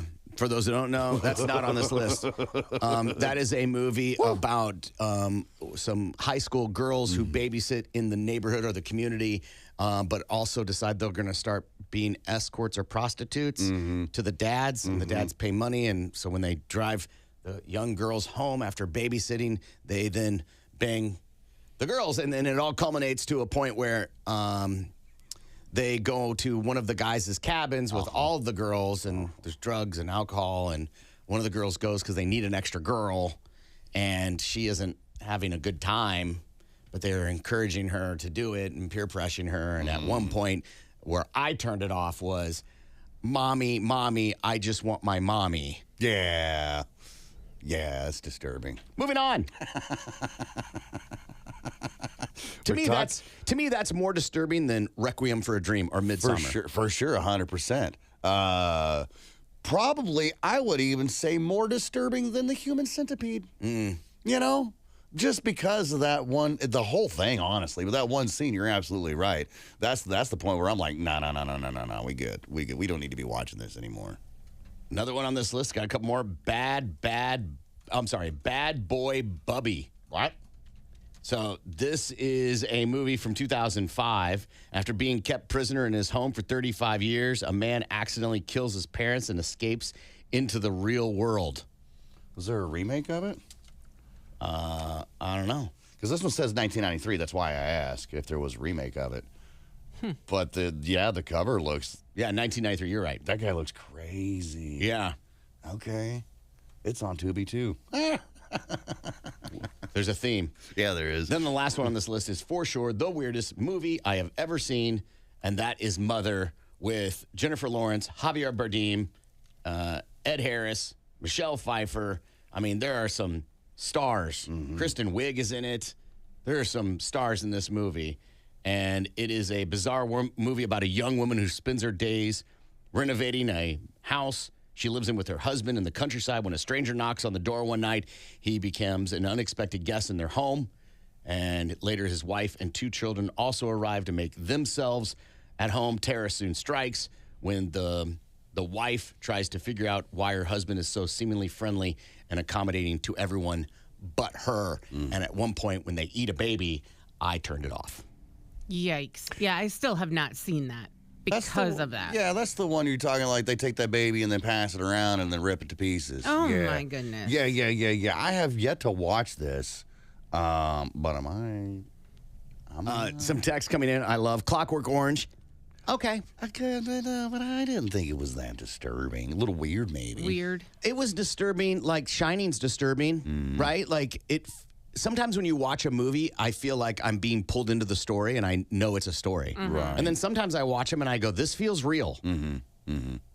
So you know what I'm saying? So for me, when I watch The Shining, Clockwork Orange, any Stanley Kubrick movie, I'm like, this is really great storytelling. Yeah, he was a weird dude. Another text, Teeth, was disturbing. Totally disturbing. Okay. Saltburn. Yeah, this movie got a lot of hype. Barry Keoghan or whatever, he's an awesome actor. Carey Mulligan's in it. And Barry is enthralled with this guy he meets at school. He's a dork, kind of an introvert, and he is trying to just make friends. And he goes to this place called Saltburn, which is an estate, and they kind of party all summer. But he really is infatuated with this guy to be liked, but also infatuated with a girl, and a series of bizarre things. The most bizarre is he watches a man pleasure himself in a bathtub, and then when he leaves... Oh, yeah. Yeah, you don't need to finish Funny Games. Did you ever see Funny Games with Naomi Watts? I didn't. And Tim Roth. They're a married couple that go to their summer destination cottage, and then 2 guys break into their home. They seem to be pleasant, but they're armed, and then they terrorize and torture this family. Okay. And they give them till the next day to survive. That one was pretty disturbing. That was disturbing? Yeah.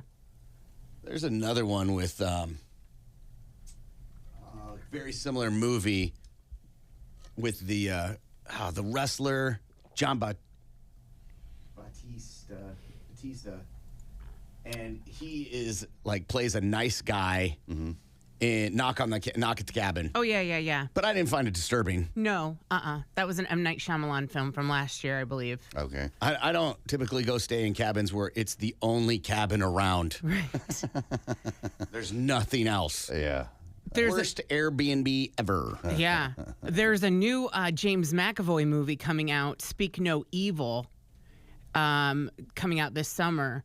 And it's a remake of a Danish film of the same name, but it looks really disturbing. Right, but we don't know if it's disturbing or not. Right. The trailer looks pretty disturbing. For those who know, McAvoy he's Split, if you know that. Yeah. He's been in other movies, but nothing like the character he was in Split.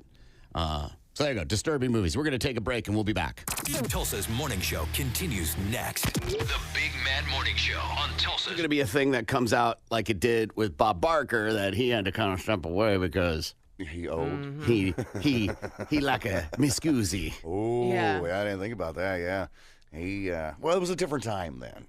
Right. It'll change his empathy towards humans. All right. 60 years is a long time, though, for a game show. Yeah, for sure. It just makes me wonder how long those are going to be on.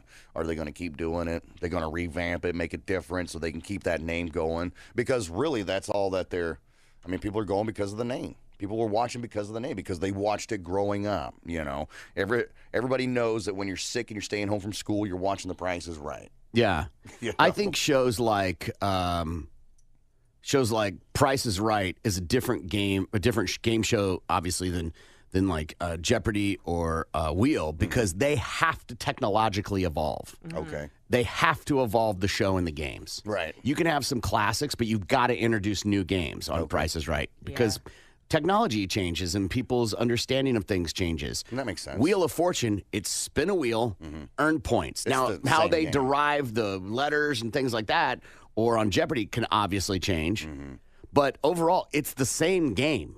Yeah. There's no need to change it. Tic-tac-toe, celebrity whatever, doesn't last because you get annoyed. You get annoyed with the... Just because you're famous doesn't mean you're awesome. Yeah. Right. Hollywood Squares. Yeah, thank you. Yeah. And some of these other shows, that's why like Pyramid and like it runs its exhaustion level.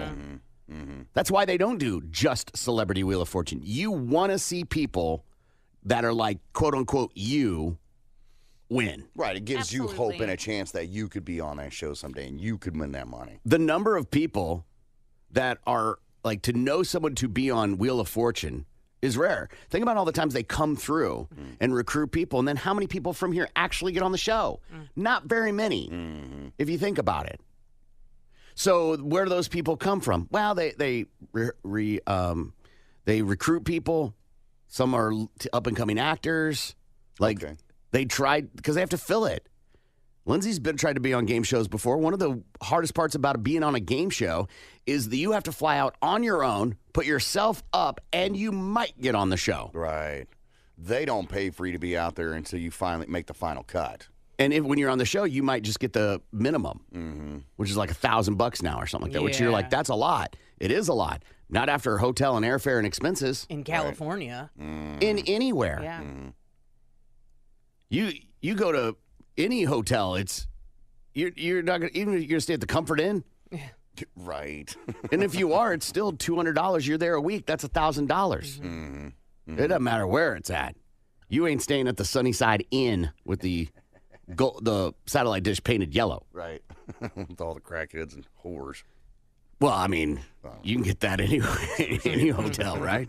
I saw this story circulating today about TikTok doctors warning the number one position for penile fractures. Number one, 50. I want to make sure I get that. I would hate to fumble this. It's the most dangerous sex position, according to science. It's the cause of 50% of penile fractures. 50. That's a lot. So of all the penile fractures that happen, half are because of this sex position. What do you think, Lindsay? Doggy style. Okay, Gimpy? I am going to say it is the reversed cowgirl, It is the reverse cowgirl. which is my favorite by far. Sure. Yeah. Yes, all of them are good. Yes. Yeah, I don't know. Even plain old vanilla is good. Yeah. Yeah. The line of great is pretty thin from a guy's standpoint. Right. I mean, I guess it kind of makes sense because they're not looking and paying attention. But are you really looking and paying attention even if you're facing forward? You know what I mean? There's obviously no bones inside a penis, so it's a tear in the frenulum or the tunica albuginea. Sure. This is a rubbery sheath of tissue that allows for the penis to do what it does best. And that there is this new resurgence because of the doctor saying this on TikTok that people are like, oh, okay. So they're seeing more broken boners now because of the TikTok? No. Okay. The story of this being the number one sex position for a broken wee-wee. Okay.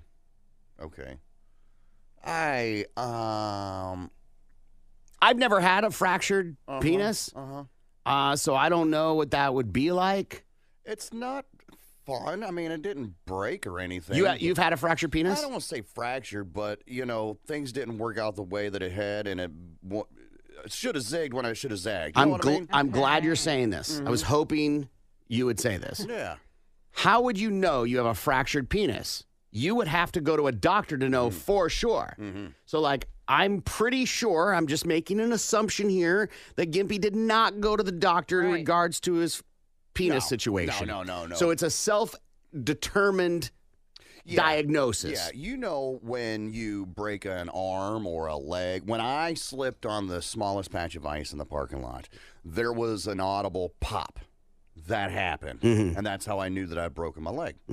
When I broke my tooth on vacation, there was an audible pop. Yeah. That allowed me to know that I broke my tooth. That and the tooth, fell on the floor or whatever.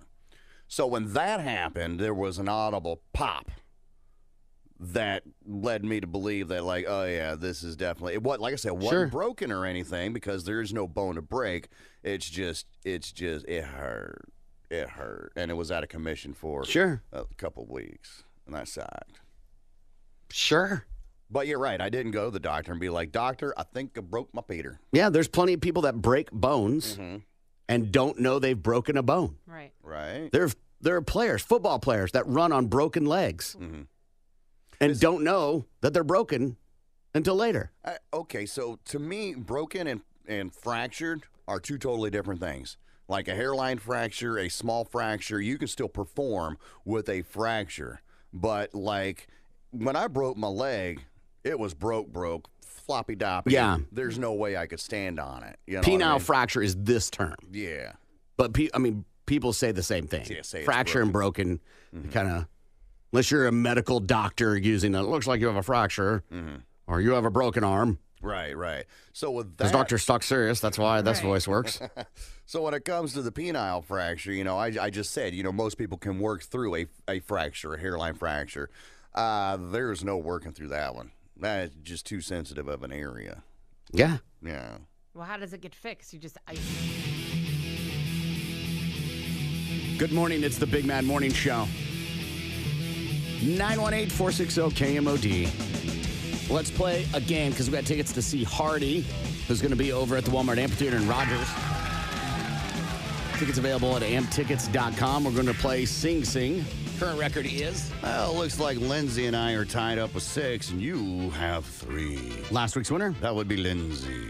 So Corbin and Gimpy at 918-460-KMOD, 918-460-KMOD. Call up, decide who's going to be your clue giver. Whoever gets the most right is going to win those tickets to see Hardy over at the Walmart Amphitheater on Thursday, May 30th. 918-460-KMOD. Let's go to the phones.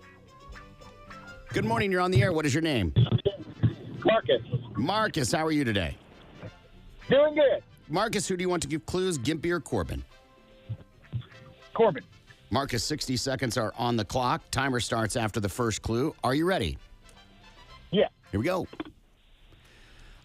This song is a rap song from the early 2000s about having sex and denying it.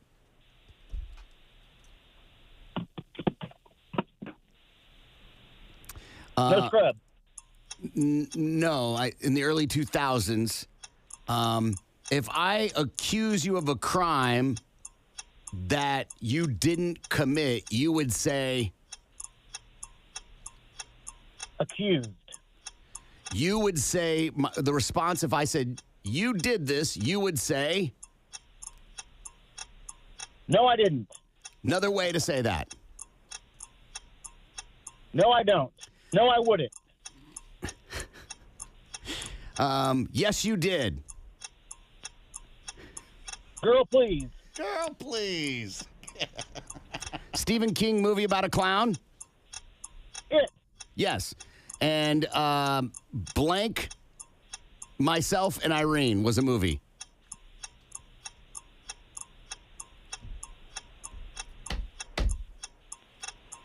It myself. What? 0, Marcus. Absolutely 0. I'm so sorry. It wasn't me. It was me. Thank you. It wasn't me. Hang on the line. 0 might be good enough. Actually not. Okay. I get it. Thanks for playing, buddy. See you later. Sorry, you're such a loser. Some string of bad luck. Good morning. You're on the air. What is your name? My name is Brian. Brian, I have excellent news for you, sir. But the fate is in your hands. You just have to get 1. And if you get 1, you will win. But as our friend Marcus just showed, that is easier said than done. All right, I won't choke. 60 seconds are on the clock. You and Gimpy, are you ready? Do it. All right, Brian, here we go. Okay. Bobby Brown's wife drowned in a tub. What is her name? Oh, This is a song. Brown. Yeah. She was a 90s icon. It was originally a Dolly Parton song. People think it's a love song, but it's a breakup song. Go ahead and pass on that one because I already said love. Can't. Oh. Yeah, it's all good. I only need one. I've got plenty of time here. This is an 80s guy, and if you're hooked on drugs, you would say, I am what on drugs? Addicted. Yes. What is the opposite of hate? Love. Addicted to love. There you go. You can go ahead.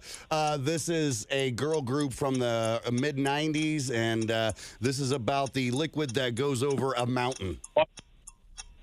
He said it. It just clipped out on us. You want to say it again, Brian? It's just for fine. fun? Waterfall. There you go. Waterfall. Yeah, what's the opposite of boys? Girls. And this is an Girls 80. Go ahead. Girls just want to have fun. Yeah, man. At first, Blake was Time.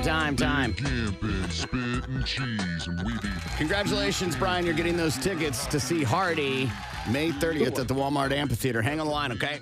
Woo! I can do that. Little suspect, he intentionally passed and said the word to move on. Well, I didn't mean to, honestly. I really didn't. I didn't do it intentionally. That's 2 weeks in a row you've done that. Just saying. At least I caught this one before she goes.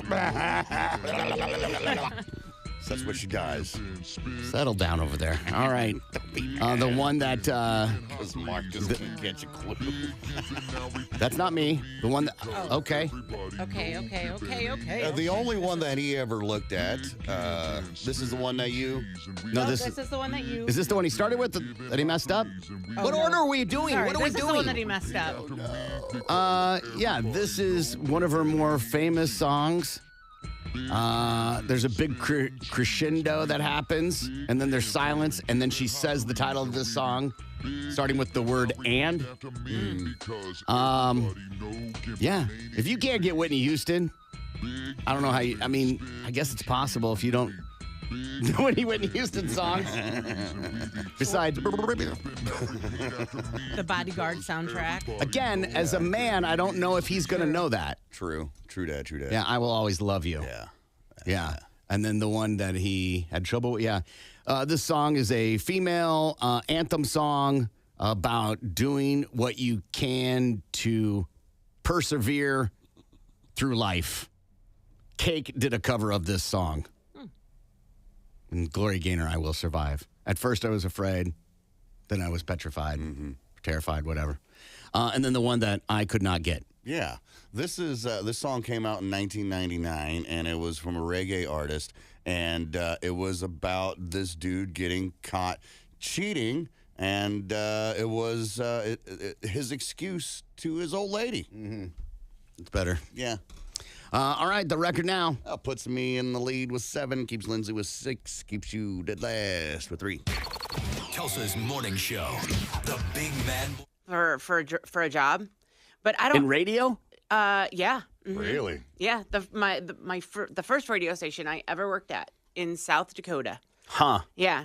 But at the time, I was 20 years old, so I wasn't really into pot so much, so it wasn't a big deal.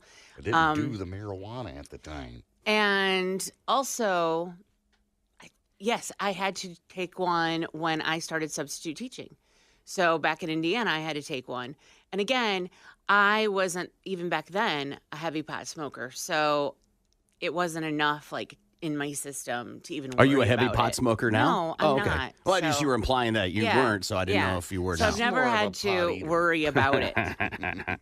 Yeah, it's never been in my system enough to even worry about it. Gimpy, you said 1. How many have you taken total in your whole? 1 to get a job at Target. Huh. No, excuse me. I just lied to you. Sorry, the other job. 2, as a matter of fact. 1 to get a job at Target, and the other one was to get a job when I was selling parts, the job that I had before I got here. And I had failed that one. I had tried. I was like, all right. I love that you put some sympathy tone on it. Like, I tried. I did. I quit for a couple of weeks, and I'm like, all right, that should be good enough, right? THC absorbs in your fat cells. I'm not a heavy guy, so therefore I thought it would flush it out a lot, sooner. It wouldn't stick around in my body as long as it did. So a couple of weeks go by. I'm like, all right, bet I'm good. And I go down there and I take their whiz quiz. And it comes back. You tested positive for the marijuana, and you hadn't smoked in how long? It'd been a couple of weeks. I completely stopped. It can hang. Hold on. I thought that was like recent. I didn't think whiz was weeks. No, it's the THC absorbs in your fat cells, so it stays in there for a while. And if you're a bigger, heavier dude and a heavy smoker, and that's another thing you got to think of, heavy smoker I was, but so therefore I thought, okay, a couple of weeks, I'm not a fat guy, I should be good, not taking into account the amount that I put into my body on a daily basis, okay? So I failed that one, and they're like, all right, we'll give you another shot, but you got to wait for 6 months. You got to get the job. To take another whiz quiz. So I was like, all right, fine. 6 months hardly makes sense. That's what they told me. And I was like, bro, I really wanted this job, So did you start the job and then in 6 months they tested you? No, I couldn't get the job until they tested me and I tested positive. So for 6 months, I go straight.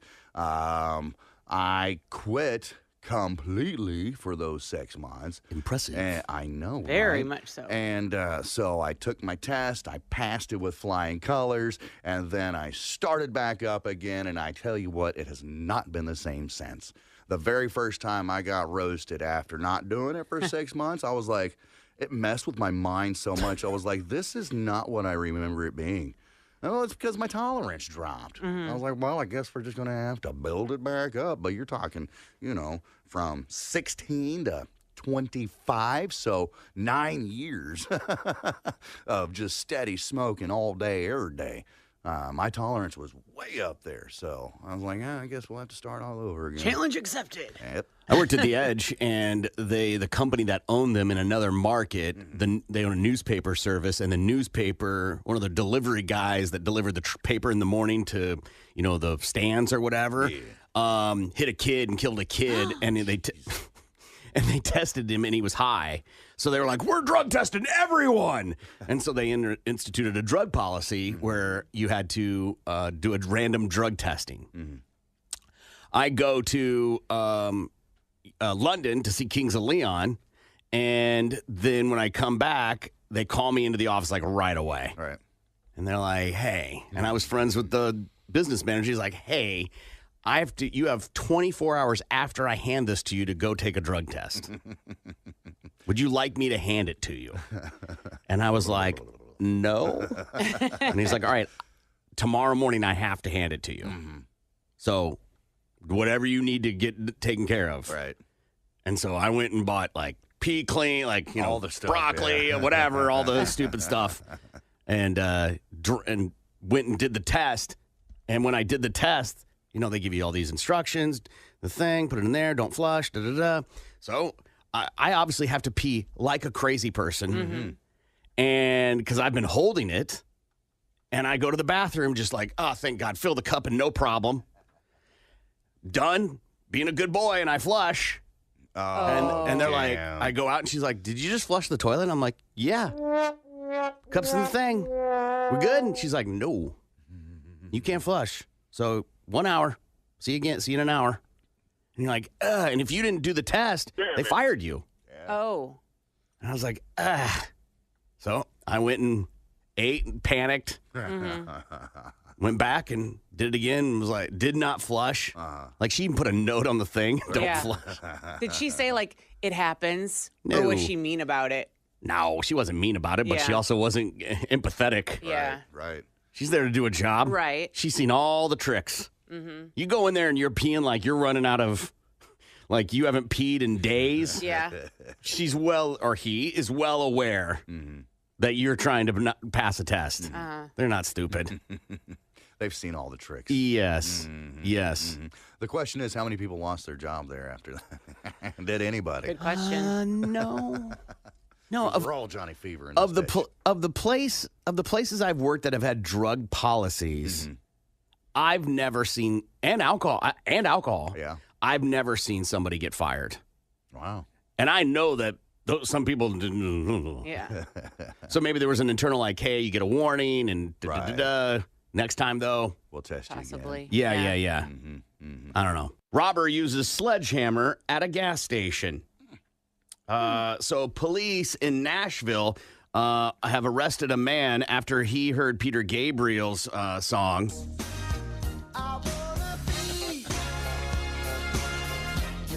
Good old Robbie Kelly heard that song, was like, that's a damn good idea. And he's charged with robbery. He was smashing the window of a gas station, climbed through a window to take cash and ciggies. He's in jail on $15,000 bond. Really just a reason to play Peter Gabriel. Absolutely. Ain't nothing wrong with that. That song right there, when I was DJing at Rumors, the second swingers club that I was at, that was the boss's favorite. And I swear I would hear it at least 4 times a night. And I'm like, can I please stop playing Peter Gabriel? Did he come over and be like, hey, man, Where's my song? play Sledgehammer? can I you- want to hear. Can you throw on some Sledgehammer for me? Sure thing, Bobby. Gotcha. Right.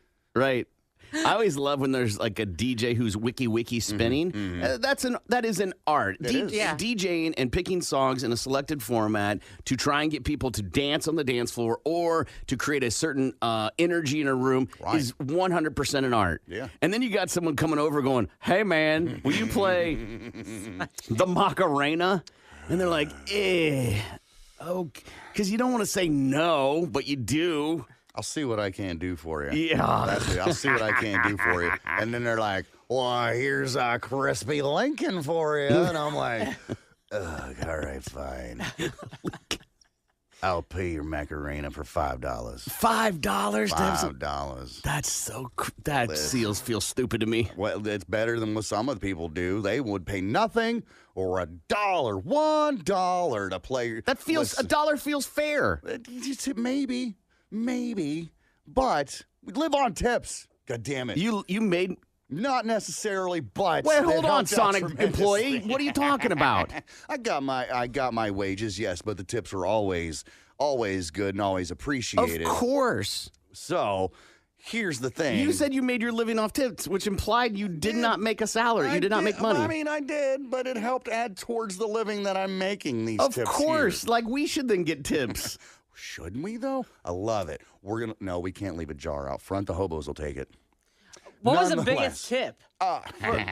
His More name than he was can handle.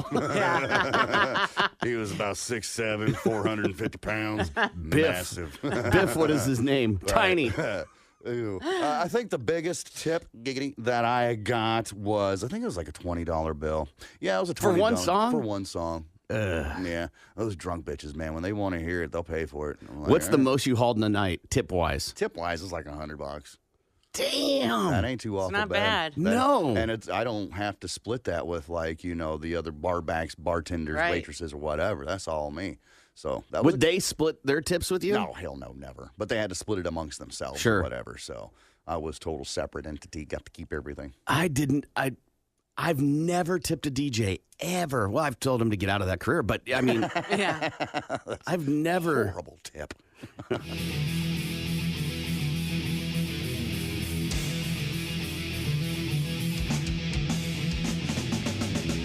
Good morning. It's the Big Mad Morning Show, 918-460-KMOD. You can also text BMMS and then what you want to say to 82945. Let's see what Gimpy has in his 4x4.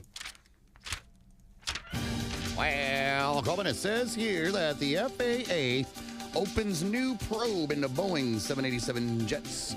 The agency said Boeing informed it last month that employees may not have completed required inspections on the planes.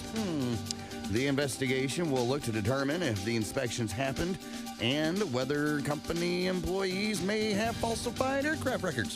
Boeing will conduct inspections on 787 jets that are still in production process while also coming up with a plan for planes already in service. Trump says that the Constitution's more important than jail time. He says that he'll sacrifice and go to jail any day. Speaking after trial recessed yesterday, he ripped the judge who threatened him with jail for again breaking his order when he talked about witnesses in the case.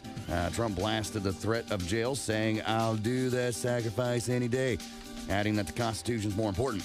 He said the prosecution told the judge that they need 2 to 3 more weeks to make their case. Trump said that it should have already ended, and his hush money criminal trial is politically motivated. Maybe it is. I don't know. But the part that I think is funny is that he wants to go to jail. He wants that judge to put him in jail. Right. It'll just raise his polls even more. I don't know if it'll raise his polls, but he'll definitely use it as a money-making opportunity for this campaign. For sure. Right? And he looks like a martyr. Right. Right. What else we got here? Israel begins their Rafah offensive. Israel Defense Forces say the IDF is currently conducting targeted strikes against Hamas terror targets in eastern Rafah in southern Gaza. Earlier, the White House confirmed Hamas has agreed to a proposed ceasefire. National Security Council spokesman John Kirby told reporters that U.S. officials are reviewing the response from the militant group and are discussing it with regional partners. And lastly, here, TPS launches Oklahoma's first girls high school flag football league. With the support of NFL star Donald Driver's company, Driven Elite LLC, and in conjunction with the NFL flag, Cleats for Kids, and Franklin Sports, TPS announced the league. Driven NFL flag marks a historic moment in girls high school flag football. TPS said the season is kicking off in October with 10 teams, including TPS high school students and Bishop Kelly High School. 19 colleges and universities currently offer scholarships for girls flag football. Huh. That's what I thought. How about that? Now, I know there's girls football teams because when we did the pub crawl, there was a girls football team. Yeah. And they're awesome people. That's like a recreational league sort of thing, isn't it? No, I think there's a professional women's league. That I don't know. I have to check And I think there's a Tulsa team. But I think that's cool that they're offering it, to the students. Yeah, 100%. Yeah. Good for them. Why'd you steal Lindsay Sports? Because I had nothing better to do with my life.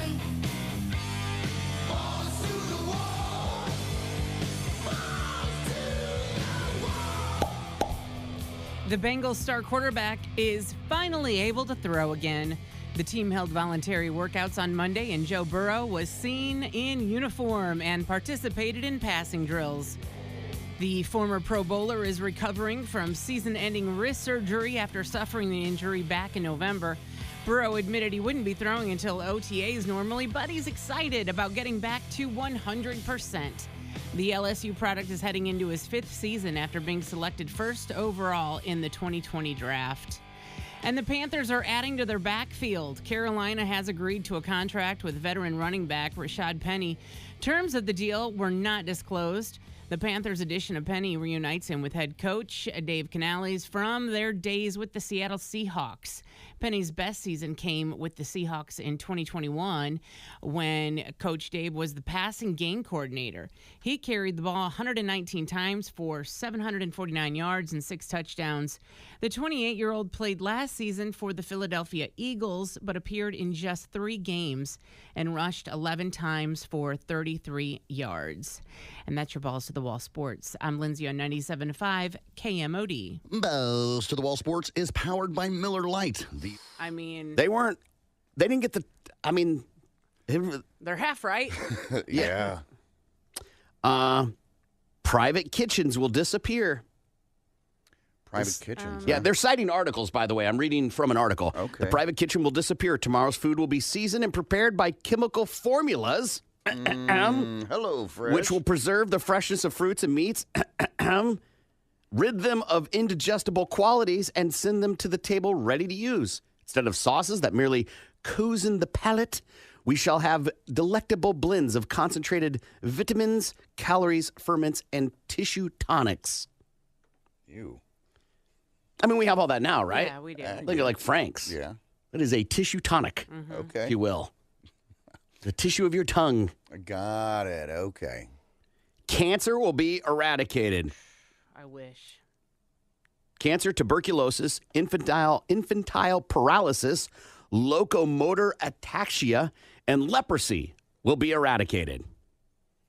I don't think any of those are eradicated at all whatsoever. I mean, we've pretty much handled tuberculosis pretty Yeah. well. Yeah, I'm sure we got a good And handle on leprosy. leprosy. I think leprosy's, Yeah. But, you know, but there's still places in the world. When you say eradicated, I'm thinking it's like gone completely from the world, nowhere around it all whatsoever. Now, I'm sure there's third world countries where TB's still a thing, where leprosy's still a thing. War will be wireless, and we might have telepathy or telepathy. I like telepathic idea, but I mean, wireless, think about it. War is Cyber wireless. It is yeah. wireless, yeah. People will communicate using watch-size radio telephones. Wow. Watched size radio I can answer the phone on my watch. Yes, I can you answer the can. phone on mine. How fun are those, huh? Yeah. So they weren't too far off. Now, here's the problem with a thread like this. Where's the ones that were way off, Right, of course. right? Of course. But they don't want those. Those aren't as interesting. And they're only showing by 2023. I can't cite what year that came out of. Yeah. Right. It's just whatever the thread. Again, anything on the internet, man, you might as well just go with not true. Right. You're like, it might be true. Probably not. Might be. Right? I was in a little Twitter conversation with somebody about the Twitter files. And yeah, there's definitely some corruption being illustrated in those files. But one, Elon Musk picked which articles to release. Two, picked the reporters to have go through them and release them. And he's hardly the most honest individual. And corruption, being in corporate America, is hardly a gotcha moment. Right. Yeah. It's kind of been going on for a long time. Yeah. Rugby player loses his favorite testicle in freak accident. Jack Johnson is the guy's name. Making banana pancakes. Not to be confused with the singer. He's a rugby star with the Newcastle Thunder over in England, and he was violently, he violently lost something extremely close to him in what he calls a freak accident during training. His favorite testicle, which is the left one, reportedly exploded after taking a direct shot from a knee. It had to be removed. This isn't the first time this has happened in rugby. No, that's It a happens a violent lot. sport, man. It happens. And I guess they don't wear cups or only pussies do, I guess. I don't know. So I do jiu-jitsu, right? And I wear a cup. And I can tell it annoys some of the guys. Why? Because when they kick you, it goes donk.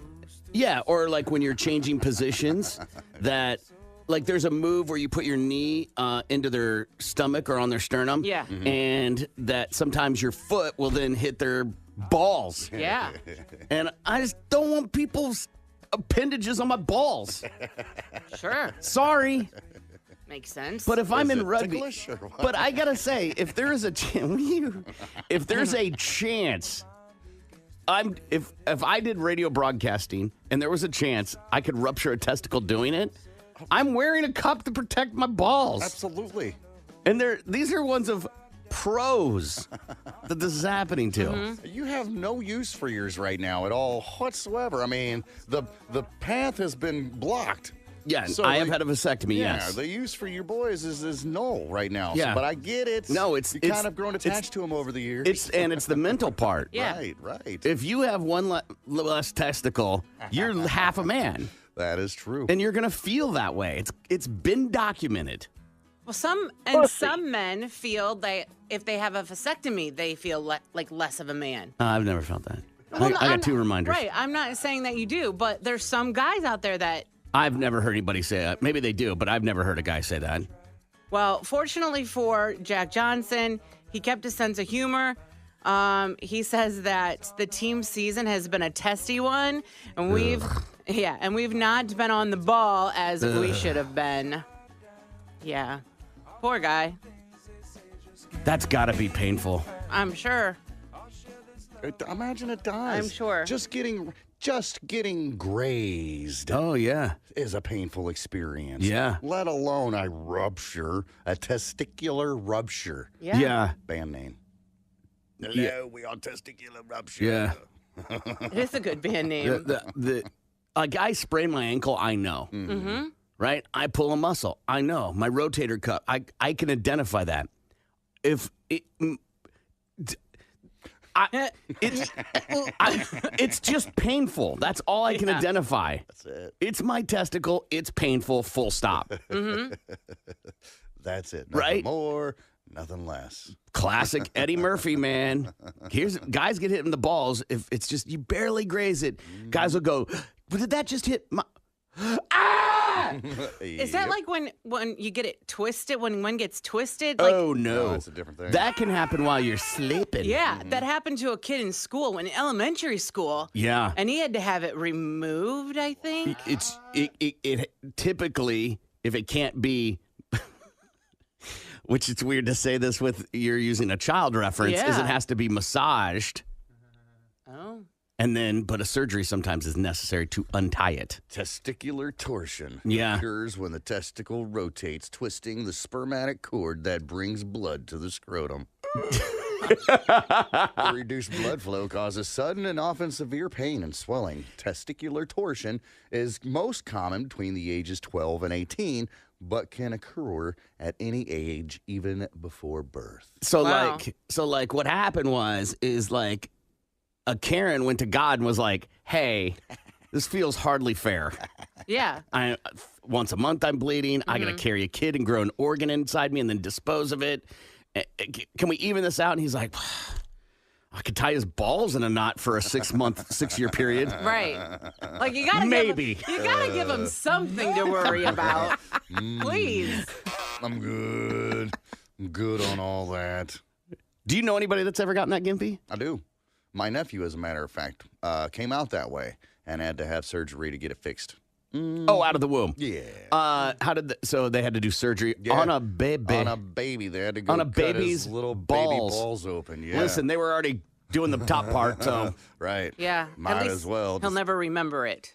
Maybe. Yeah. know? Maybe deep-seated down in there somewhere. Maybe some hypnotherapy can bring it back. I don't know. But yeah. I mean, bizarre.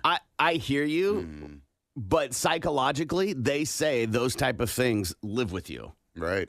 That you may not remember it, but your brain does. Yeah. It's stored in the memory bank somewhere deep Yeah. down inside. Yeah.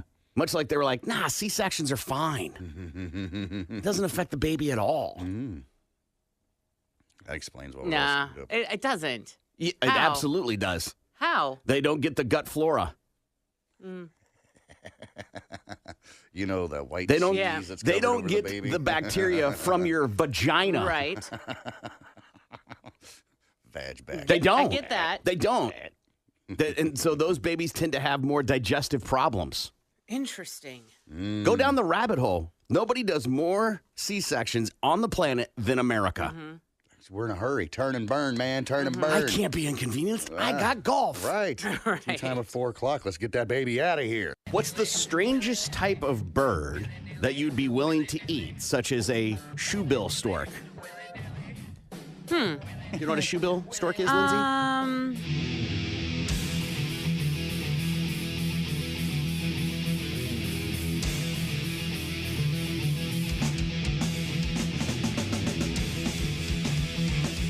Good morning. It's the Big Mad Morning Show. 918-460-KMOD. Can also text BMMS and then what you want to say to 82945. Good morning, Lindsay. Good morning, Corbin. There is so much going on around green country, so much for you to win at the website that rocks. WWE SmackDown, Green Day, Bill Maher, Jelly Roll, Aerosmith, just to name a few. Go to the website that rocks, sign up to win at KMOD.com. Good morning, Gimpy. Well, good morning. We're getting closer and closer and closer to Rocklahoma every day that passes by. Rocklahoma, Labor Day weekend, Prior USA, Disturbed, Bench Sevenfold, Slipknot, tons more. Get your full lineup, your link for tickets, and everything you need to know about Rocklahoma at the website that rocks Lahoma, KMOD.com. All right, listener emails. You can send us an email, and then we'll give you quote-unquote advice on what you should, could, or would do. You send us an email, show at KMOD.com. We read it on the air. Gimpy's going to love this one. All right. My wife and I have recently adopted a fur baby from rescue.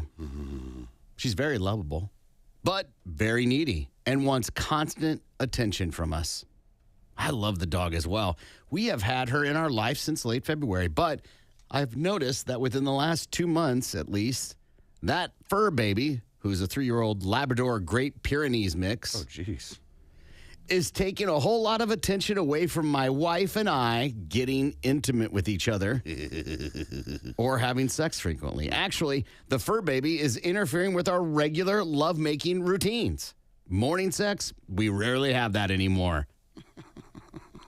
I enjoy having sex and lovemaking with my wife in the morning, but now it's becoming a major, all caps, issue within our marriage. Any suggestions on how to handle a needy dog? AWG or OG? That's funny. That is so funny that this dog has become such an issue to where it's like interrupting their sensual time. How bad is your sex? Right. That she would rather hang out with a dog, get kisses from a dog than you. Yeah. I'm looking up pictures of the Labrador Great Pyrenees mixes. Yeah. What a beautiful dog they are. Well, so you don't blame her, huh? Yeah, right. Yeah, you see the coat on that thing? So shiny. Yeah. Yeah. Those are big dogs. Yes. Yes, they are. Yes, they are. Labradors are big dogs. And then you Yeah. put the Pyrenees in it, and you're like, okay. Yeah. I can imagine the introduction of anything new Yeah. in a relationship can take away from things. Absolutely. But what's the difference between this and kids? Minus, kids can talk and kind of take care of themselves and blah, blah, blah, blah, blah, all that stuff. There's interruptions. It happens, Whether it's a cold nose on the bottom of your foot or a tiny little hand grabbing a big toe. It's welcome to life. Yeah. Right. I can only assume they made the mistake of letting the dog sleep with them. I didn't even think about that, but that would make sense. You're up in my bed. Exactly. What are you doing in there? Huh? I smell something. That doesn't seem right. They got to watch you. Just sit there on the end of the bed, just staring. Staring at you. It's always fascinating to me when couples allow dogs in their bed because there's already a cliche argument, and then a lot of times the cliche is true, that you're fighting over space in the bed. Why introduce a third? Right. Right. Even when you have children sleeping in the bed with the young children, babies, whatever, always that complaint. This kid sleeps sideways, and I get 6 inches of a king-size bed. Should be enough. Yeah, right. Should be, but it's not.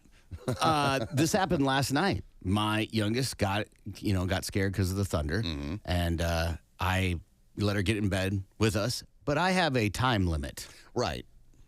And I'm not watching the clock time limit. But after a while, okay, you can go back to your bed now. Yeah. Because I don't want them getting used to it. Right. And my daughter does that. She is a arm flopper right on your face, pushing against you in the back, like 100%. Just all over the place. Yes. She thinks beds are you're supposed to lay vertical. Right? Right. And so she, so it was once the thunder died down, I picked her ass up and took her right back to her room. Nice. Because I don't want to get used to it. I don't want that. I have this thing that I think our bedroom is a sacred place, and I just mean that in the literal sense, right? And I don't want I don't like my kids in my room. Right. This isn't a hangout spot. Right. I'm right there with you, bro. Always had that, There is nothing in this room that you need at all whatsoever. Nothing that concerns you. You just might as well just go ahead and stay on out. Now, if they come in because we're getting ready or to talk to us, obviously that's not a big deal. Yeah. But I have a 2,000 square foot home. I think it's okay if I have this room to myself. Exactly. Because if you don't, what other room do you have? The bathroom. And even then, that's not that safe. That I get bitched at if I'm in too long. Throwing a party like welcome home every time I leave it. Stop scrolling. That's why dudes have the man caves and the, hang out in the garage all the time, because that's the only space we have that's our own, to get away from everything. Text came in. It's called a doorknob. Shut the bedroom door, goober. Goober. Put the damn dog outside. Problem solved. I don't love this answer. I don't love when people's answer for a dog is to just put it outside and then they leave it outside because your dog is now barking and annoying the whole neighborhood. Right. Now I have to deal with a choice you made. So this text here makes very good sense. Try crate training. Time for crate training. My dogs are crate trained, all 3 of them, and it works. It works. I put them in there. They cool. They don't howl. They don't hoot. They don't holler. They don't sit there and dig at the goddamn door, trying to get out or nothing. It's a little bit of work. And it takes time. It's just kind of like, anything else when you're training something, whether you're training a kid or, a pet. It takes some time, but once they figure it out, man, you can't go wrong. All I got to do is say, hey, get in. And all 3 of them know where to go. Wow. And that's it. And chances are, isn't it, if it's a rescue, wouldn't it already be crate trained possibly? Not necessarily. Not necessarily. Okay. Rescue means it was in not a great situation. Okay. Usually. Yeah. You got to get in front of that crate training in the beginning. For sure. And yes and no with that one, because when I got my first Great Dane, he was already 2 years old and was not crate trained. Okay, he was he took up the entire backyard. But in my backyard, we don't have a fence, right? I've got a tree line, and behind that tree line is a creek, and they can go back there all they want or whatever, So it sucks trying to take this big, massive ass dog and shove him into this crate just so he knows this is where he's supposed to go. But once you figured it out, it ain't nothing. How does one coerce a Great Dane? Yeah. You don't. You force. There's no coercion at all whatsoever. How do you force? Like grab on each side of the crate and just kind of use your hips? You grab a collar and you grab his ass and you shove him in there as gently as you can, because of course they're going to be legs out front. All 4 of them. They don't want it. They don't know what the hell's going on. But once you get them in there, and at least that's how I did it anyway. You get him in there, and he's all right, everything's cool, you're good. You talk nice to him, da-da-da-da-da-da. And then you shut the door and latch it, and there's a little bit of bitch in there for sure. But at least for mine, it didn't seem like it took that much. Another text that came in, we allow dogs in our bed. When we want sex, we just kick them out and kick the door. Not that hard. To be fair, the email doesn't say anything about they sleep in the bed, so we don't know. Right. Got a pound dog, and now no more Pound Town. Dump that bitch and accept your new life as a single dog owner. That's good. Right, because she's going to, go be a single woman. Right. She don't want to have to deal with no dog. And, some people do a thing like when they date, like they take time, like the dog takes time at one person's house and the other, they do like a custody thing with the dog. That's insane. Yeah, that's weird. Co-ownership. It's hell no. You're just confusing the dog. It doesn't care. It'll run to the person with the most treats. It doesn't care. Right. Bedroom door keeps dog out of bedroom. Don't leave it outside and be neglectful. Another good argument, right? Right. Yeah. Don't neglect it just so you can get some 3 seconds of pleasure.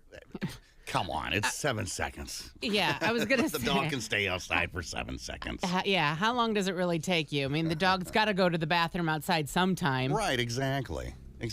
So while you let the dog out, if you've got a nice fenced-in yard or whatever, and you can do that, send the dog outside. Go knock the bottom out of it real quick, and then come back and let the dog back in. Pretty simple stuff. Just make sure you put your pants on.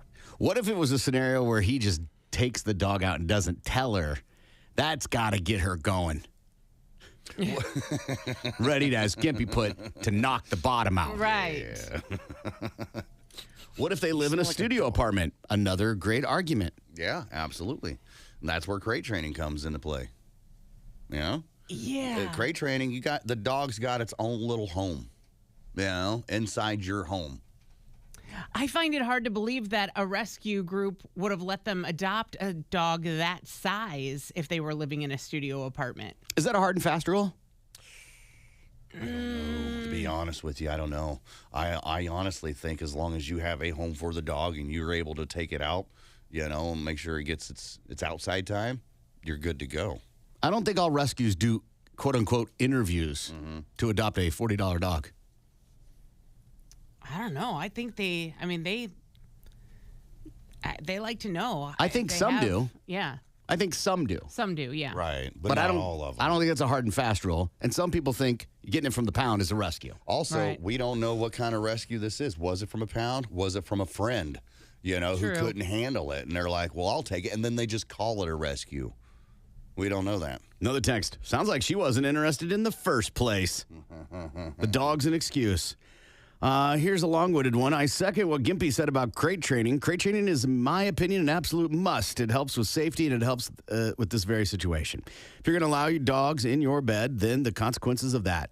Some people don't even let their kids in their bed, but they let the dogs in to train your children in theory. Having worked with a lot of neurotic dogs and owners alike, I found the easiest way to crate train any animal and save you some sanity is to start feeding the animal in the crate and make sure that it's comfortable and welcoming and that they usually end up choosing on their own to hang out there. Right, like I put up a sign that says dogs live here and I put like a little TV. I mean, comfort.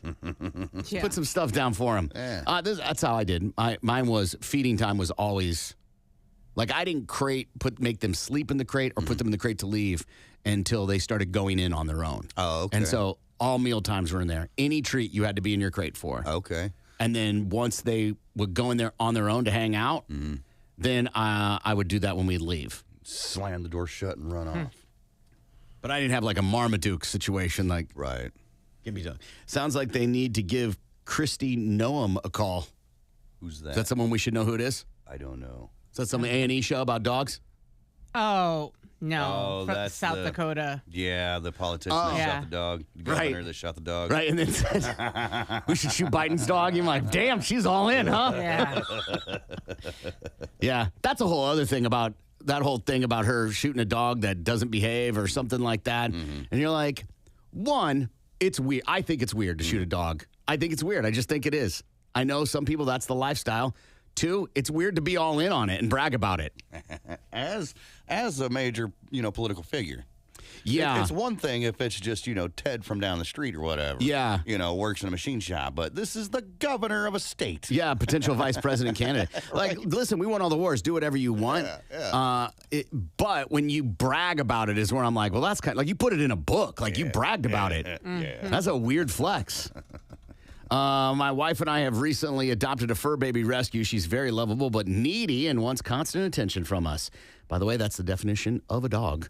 I love the dog as well, and we have had her in our life now since late February. But I've noticed that within the last 2 months, at least, that the fur baby, who's a 3-year-old Labrador Great Pyrenees mix, is taking a whole lot of attention away from my wife and I getting intimate with each other and having sex frequently. Actually, the fur baby is interfering with our regular love-making routines. We rarely have intimacy anymore, especially in the morning. And I enjoy sex and love making with my wife, but now it is becoming a major issue within our marriage. Any suggestions on how to handle a needy dog? Lindsay. Yeah, have you ever had children? Because it's the same thing. You have a new responsibility. The dog is 3 months old. It's still a puppy. Crate training is going to be your best option in order to get your sexy time with your wife because this is a puppy. So get some dog toys, put them in the crate. When you want to have your playtime, the puppy can have its playtime in the crate.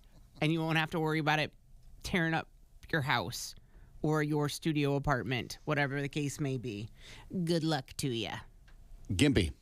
First, this text says, Gimpy says crates, so lock them up and force them to watch. That's not what I'm saying. That's just weird. On brand. Yeah, right. So, there's a number of ways that you can handle this. Crate training, I think, is an ideal situation because that comes in handy for more than just, banging your wife. You know, that comes in handy when you've got company over. That comes in handy when you leave. Because here's the fun thing. When you leave your house and you let your dog just kind of roam the house, you don't know what your dog's doing. Sure, you may have a camera, but you don't know. I don't like animals on my furniture. I won't let any of the dogs on my couch. But when I can tell you this, I can go out to the garage, smoke a cigarette, and come back and say, hey, get the hell off of my couch. Why? Because dogs don't listen. All right? So crate training, I think, would be the ideal situation. If you don't want to do that because you think it's cruel and unusual punishment, who would like to be locked up in a crate, blah, blah, blah. Well, here's a couple of things. It's not like it's all day or 2 or 3 or 4 days at a time. It's really, 5-10 minutes max. That's including foreplay and putting your clothes back on and everything, and getting a towel. Come on.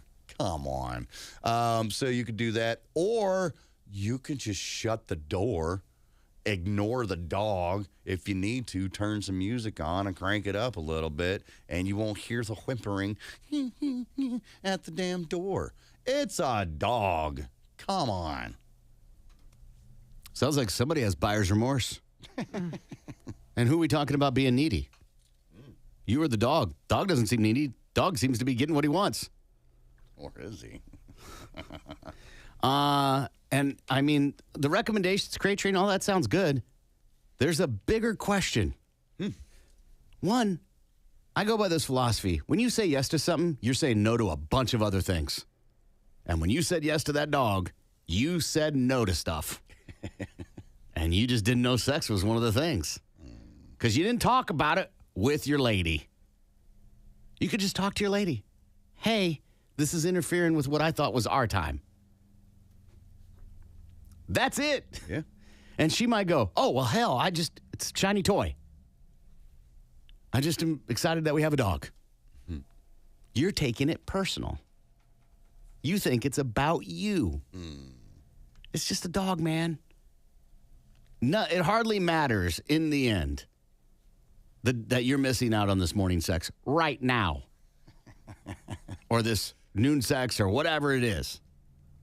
When you're on your deathbed, you're not going to go, I resent you because of Spot. Hardly matters. All right, we got to take a break. You can always email show@kmod.com.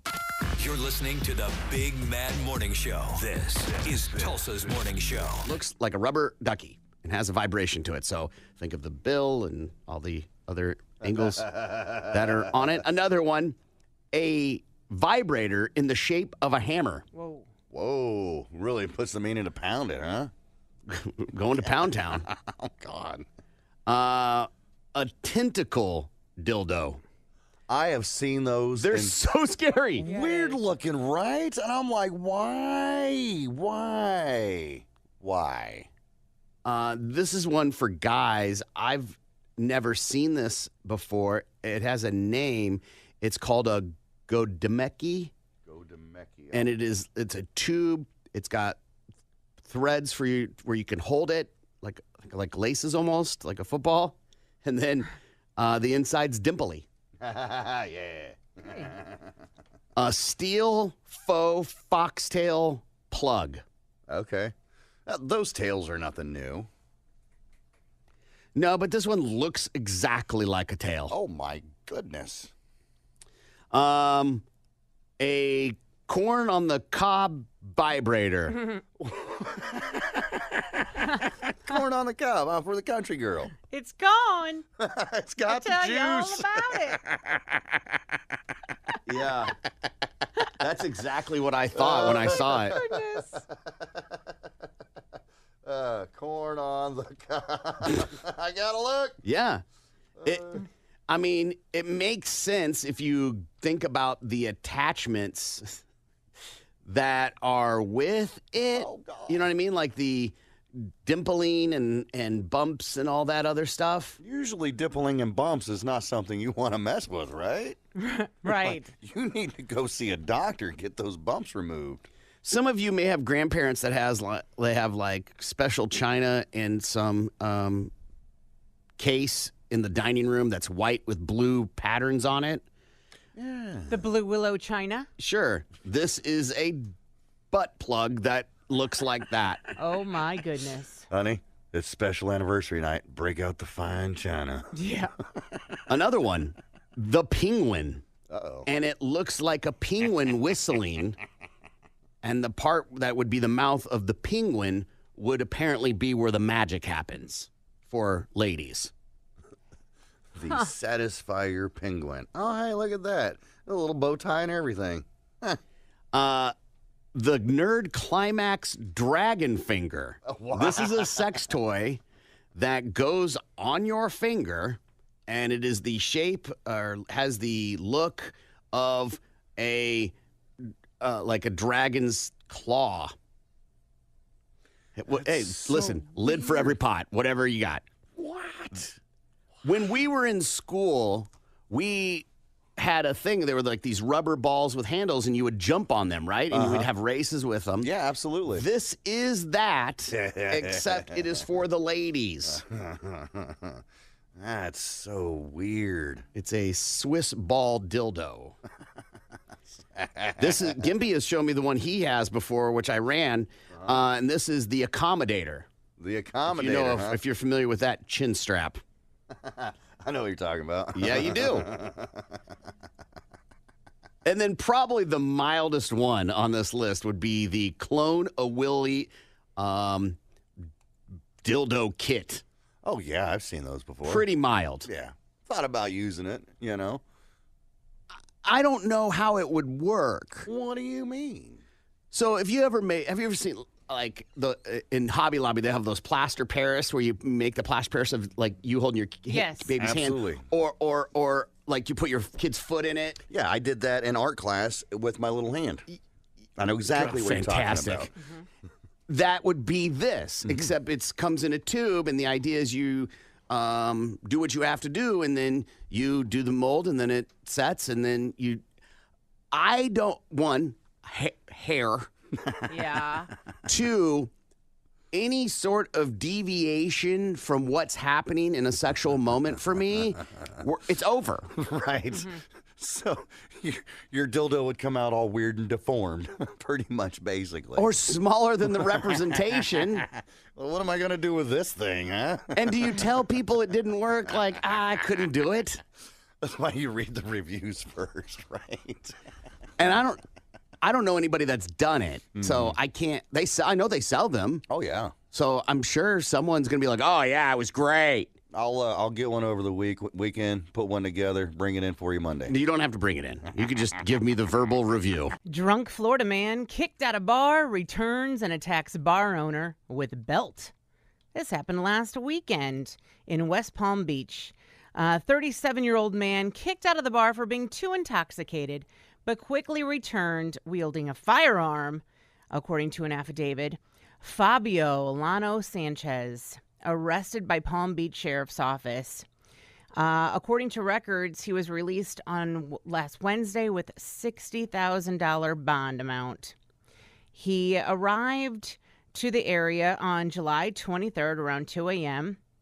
The owner of the bar said that he shows up, he was a little drunk, then he got too drunk, and he started harassing customers. So they asked the man to leave. He left to his car but came back with a firearm. He pointed it directly at the bar owner and said, "I will shoot you." And then he threatened to shoot the bar's security. Well, then Sanchez decided, I'm going to just take off my belt, and started swinging it at the bar owner. He hit him multiple times. A security guard began fighting with the suspect, and the bar owner began fearing for his life. He told deputies that's when he called 911. And they showed up, arrested him, said he was going to kill everybody. The owner had an injury on his finger from the belt. The guy himself did not have any injuries. The suspect had some scrapes and bruises on his face in his mugshot, though. That's a very underrated weapon. Absolutely, A belt is, you know? Okay. Yeah, I mean, you could do some damage with Yeah. a belt. Trust me, I know. But to use it in like a street fight is not something you see every day. You hear about guns, knives, crowbars, baseball bats. I appreciate this guy for whipping out his belt.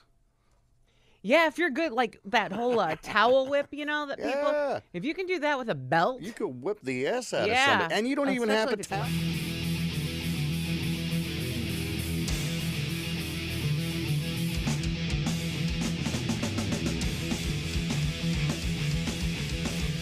Good morning. It's the Big Mad Morning Show, 918-460-KMOD. You can also text BMMS and then what you want to say to 82945.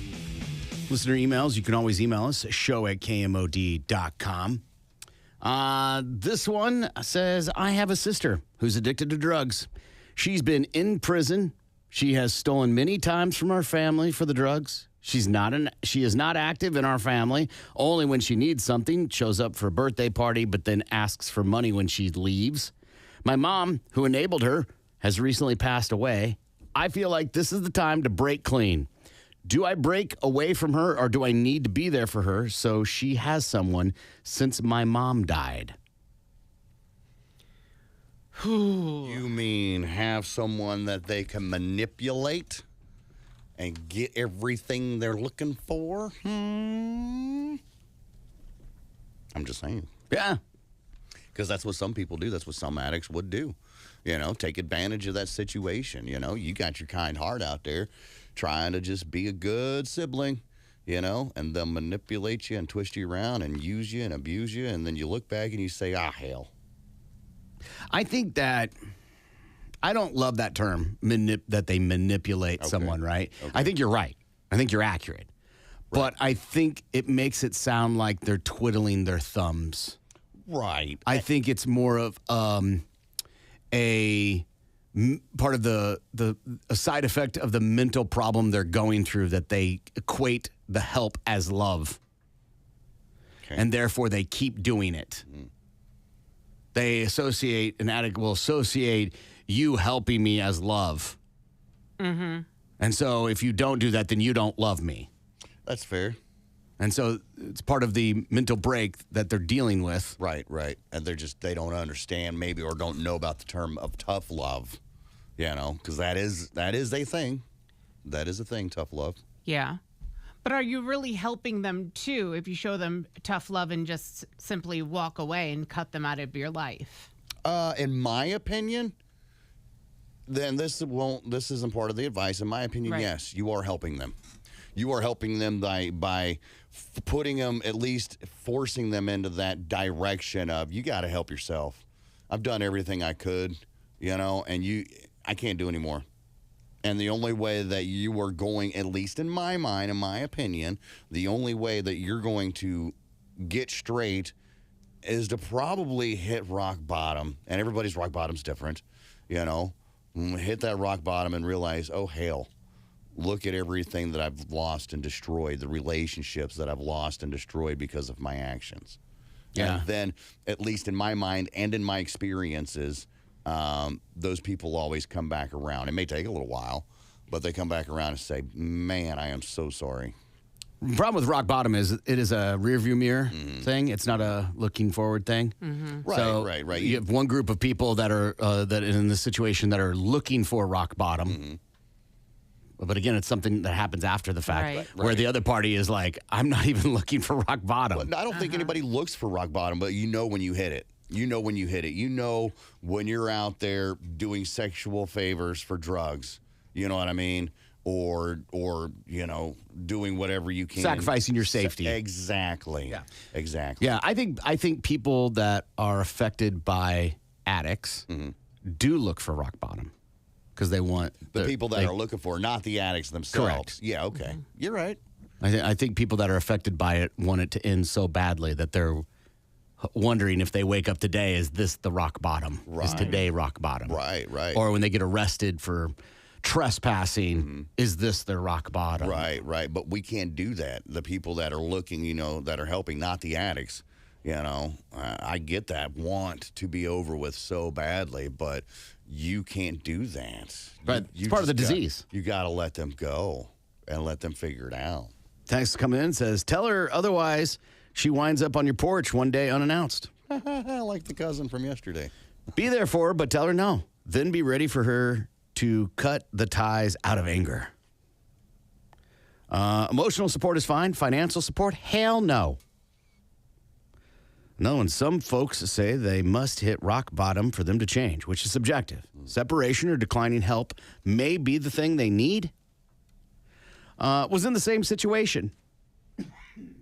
Mom passed and we cut him loose. Told him if he only calls asking for something, then don't bother calling. When you get clean, we will be here. Why do you grunt? I mean, part of the thing that I've heard addicts say is the control. They feel like they're being controlled by their family.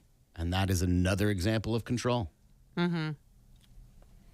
Yeah, but you can only do so much. You got to think of you, man. 100%. But when you add the line, we'll be there when you get clean, it is a statement of you got to do this for us to be in your life.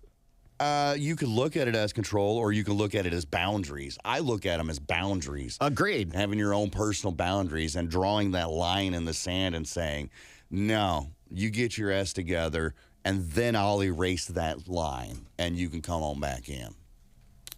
As a recovering addict, I wish my family had kicked me to the curb a lot earlier when they did, so I would have grown up and dealt with my addiction a lot sooner. I'm 24 years in my recovery now. By the time I lost taking advantage of friends, family, and those I didn't know sometimes comes back to haunt me. Right, still reliving those, still having to make amends, yeah. When I was using meth 29 years ago, I didn't quit till my entire family washed their hands of me. Wasn't allowed around them for anything. Took 3 months, called them for help, went to rehab, never used meth again. Oh, yeah. They should help their loved one as long as they don't let them drag them down and out with them. Be firm, but loving. I'm an addict myself.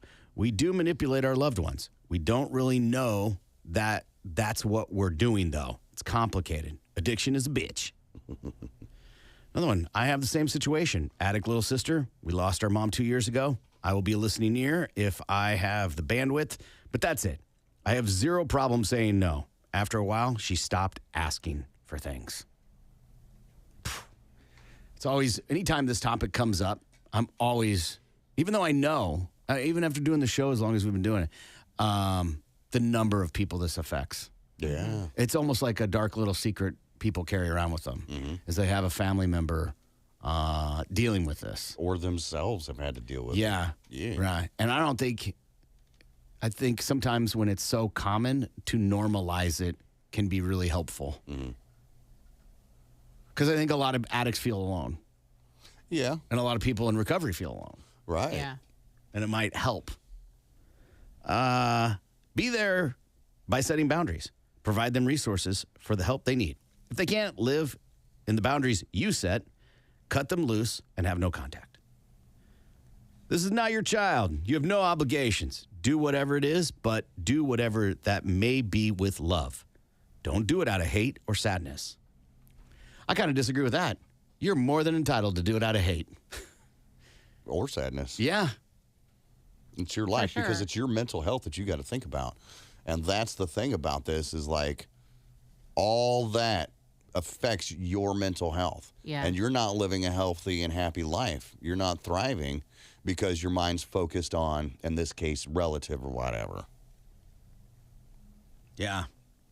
And the other line that came in that other text, if they cannot live in the boundaries you set, I mean, again, I think the articulation of the words is super important.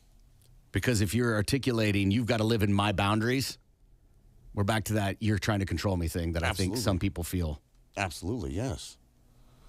But that's, you got to live within my boundaries. Like, you're still in my little box, and you can't escape my little box. Yeah. No, this is my little box. You stay the hell out over there.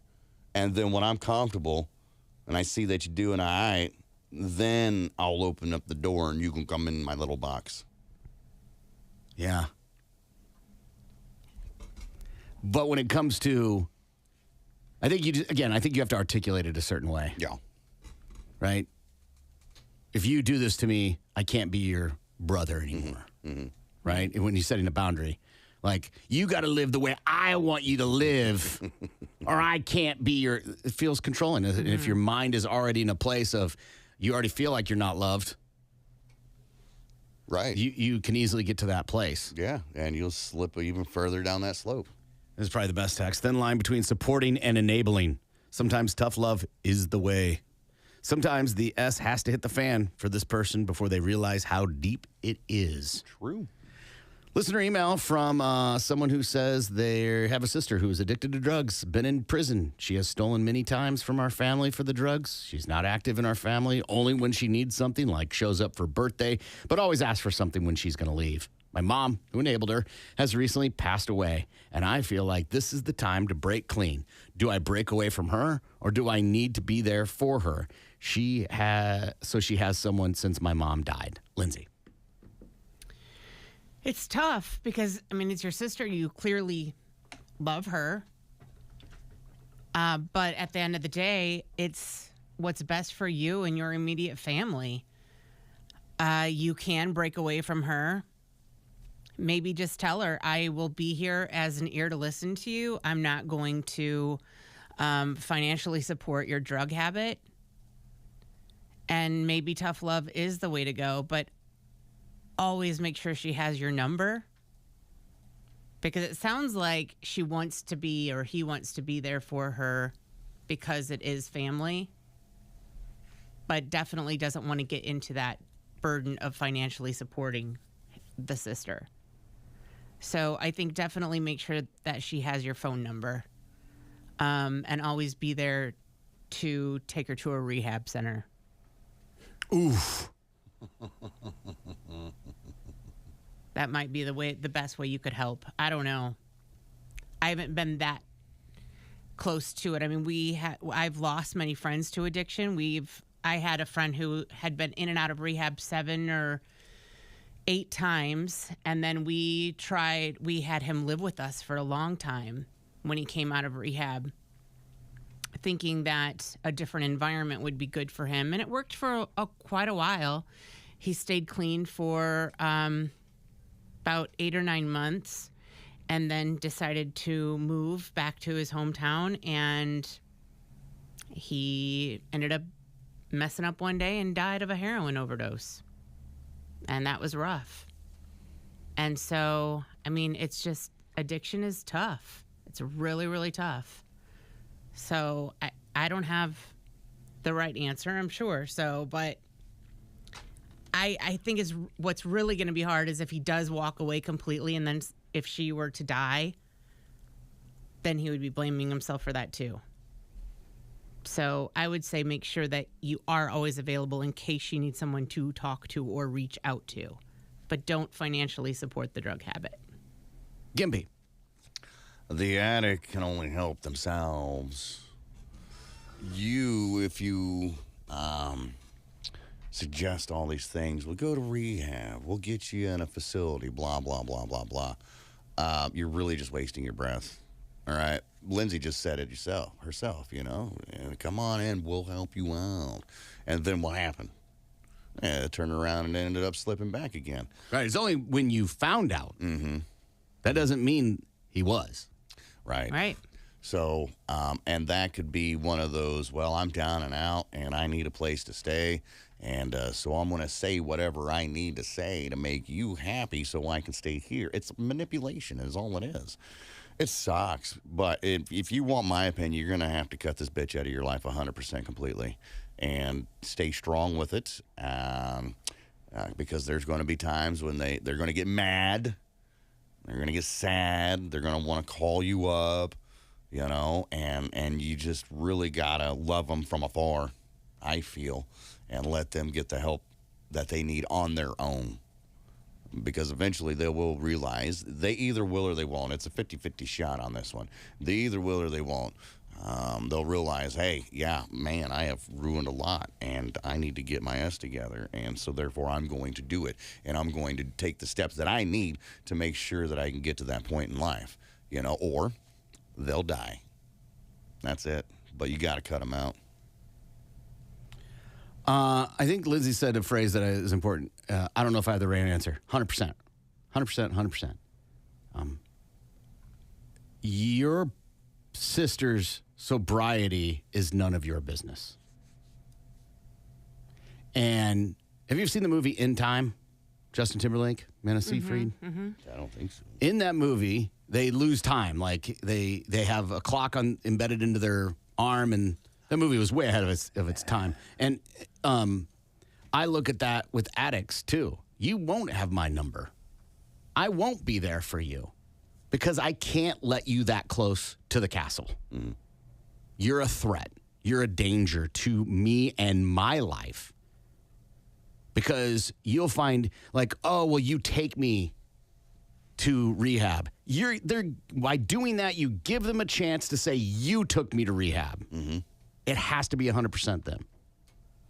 And I hear you, like with the death thing, that would feel tragic, but it has nothing to do with you. And for you to think you aren't affected and you don't have part of the disease and you weren't a part of the enabling is also wrong. You didn't make a boundary with your mom when she continued to help. You made it okay for your mom to do it. So you are a part of the process as well. God, such a nasty disease. It affects so many people. And people that are addicts will find, as can be said, any way to get their foot back in the door. Any way. I just wanted to call and say, hey, because I have your number. I don't need anything. And then you're like, "Why you good? Do you got a place to stay? Because you care." No, it's over. We're done. And even when they go to rehab and get out, that's not even the work. The work is when you get out. You have to show me after that. Right. That's when the heavy lifting is. Yeah, so nasty. A boundary can be moved, right? You can move it around if you need to, but overall, it is like, I'm done. It isn't I'm a boundary, and also you can call me when you need to. That's tragic, man. All right, we got to take a break. We'll be back. Tulsa's Morning Show is coming right back. The Big Mad Morning Show. I'm going to the garbage. I'm not going to take the time to resell how many? 10,000 keyboards? Yeah, they got to drop them off at the post office. Like, okay. Yeah, well, I mean, if you got the time, it's worth the money. Former garbage man here used toilet paper all the time. Nothing worse than having a bag break and spew out mounds of used toilet paper like some type of unrighteous piñata. This is a positive? No, not at all. Oh, okay. I'm sorry. It seems to be awfully common. You would find something like that in the trash. Absolutely. It's the trash. Yeah, not everybody flushes their waste down the toilet, their paper. He said, honestly, though, the most disgusting thing he ever saw working as a garbage man was a coworker who regularly ate and drank things that they found in the trash. But Yes. One man said, my dad did the recycling run. In the rich parts of town, people would throw away brand new, still in boxes, like wine glasses, shoes, and things like that. We would resell the stuff online and make a few $100 a month. That's pretty cool. Throwing away brand new shoes. Maybe they were the wrong size, and I don't have the time to return these. Trash them. Sure. I don't know. Not they got something some- I would ever do. they were a gift, and maybe somebody's got some beef against that brand or whatever. Like, these Adidas are trash. Or they only wore them a few times and they took really good care of them and they still looked new. Ashes of the deceased. One time we found someone's ashes in one of the standard plastic tubs funeral homes usually give out. His information was still on the side. Our management contacted his family using the information that was written on the side of the plastic tub, but the family said they threw the poor man out on purpose. This text says an old coworker found a vintage collection of Playboy magazines, had them appraised, and was told it was worth about $20,000. That's something worth keeping. Who would you go to for that? You take it to the Antique Roadshow. I'm just saying, like, who do you go to appraise Playboy magazines? Right. Yeah. And if they're slightly used, does that depreciate their value? I would think. Like, this is great, but pages 39 and 40 are stuck together, so. And also, If you find a Chiefs shirt and bring it to me, I'm going to be psyched and tell you how awesome it's worth Right. is. I just, to me, that is the, when people are like, oh, these magazines are going to be worth so much money. Okay. I just don't buy into that. Right. If they're in mint condition. So what? Again, so what? Who cares? You got to find somebody who's going to pay that kind of price, whatever. Exactly. Drew carried all. We see people on that stupid show, Pawn Stars, and they bring in super rare things. Right. And even they're like, it's not worth that much. So I don't know why a bunch of magazines would be worth $20,000. I think some of these stories get so over glamorized to make them sound sexy. One junk removal company found weapons. We took out some old furniture, including a large desk from a man's house. We were finished and drove to the transfer station. As we dumped our load, the desk came sliding out and hit the concrete. It broke apart, and lo and behold, a .357 Magnum revolver comes tumbling out. I'm surprised by these dumpsters that take on full pieces of furniture. Yeah. It's a junk removal company. So it's probably like clean out house. Yeah. Okay. Yeah, I got a buddy of mine that works for local trash company, and he finds weapons all the time. He's found knives and guns and stuff, and yeah, that doesn't surprise me any. Does he have to alert the authorities if it's a gun? You know that I don't know. I didn't ask. You'd think that would be something to ask, but I'm like, in case it's stolen or part of a crime. That would make sense, yeah. Kelly Sarber, the president and CEO of Strategic Management Group, trash cans aren't the only places where creepy things are lurking. It's fairly frequent that we have homeless people mistakenly fall asleep inside a dumpster and delivered to a landfill or other processing facility. Did you say common? Yes. Yeah. I know it happens. It's fairly frequent, she says. Yeah. Same trash buddy. Same buddy that's trash, man. He's a good friend. He's not a trash buddy of mine, but same thing. He's had bodies roll out, people, homeless people that have. Good morning. It's the Big Mad Morning Show. 918-460-KMOD. You can also text BMMS and then what you want to say to 82945. Let's see what Lindsay has for Balls to the Wall Sports.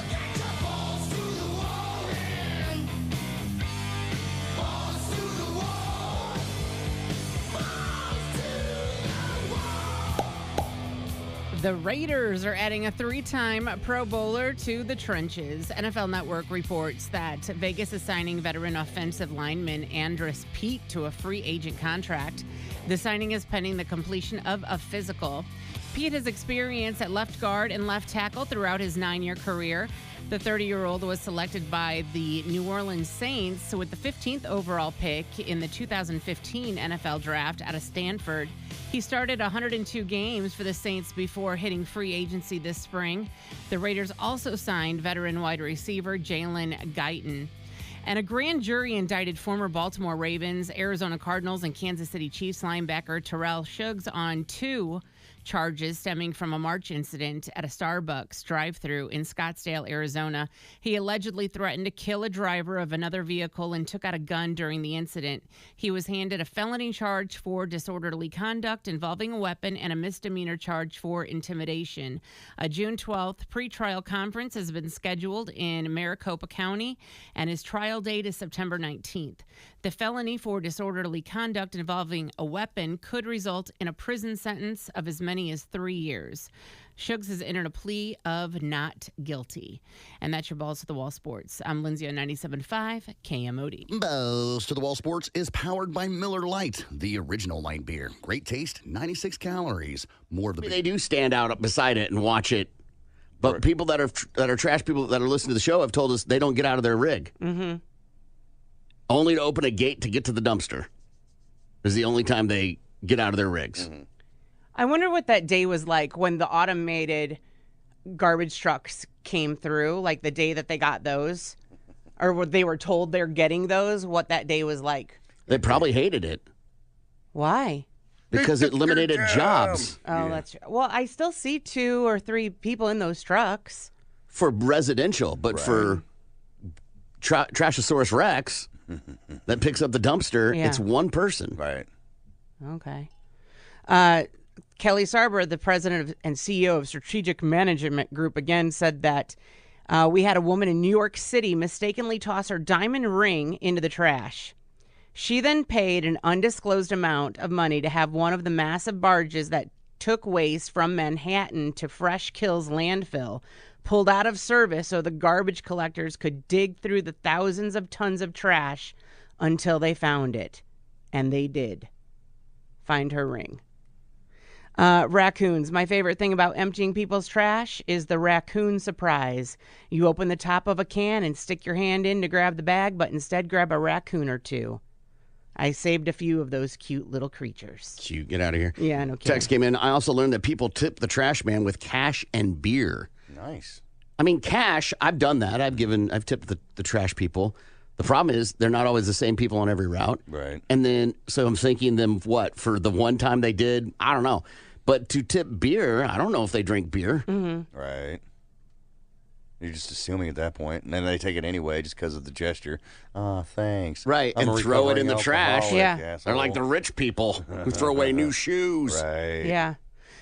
Brand new electronics. My friend's dad was a garbage man, and when he would pick up from places like Walmart, Best Buy, if they had TVs or PlayStations, any type of electronics, laptops in the garbages, he'd bring them home. He had friends that would fix them, and we'd get new electronics.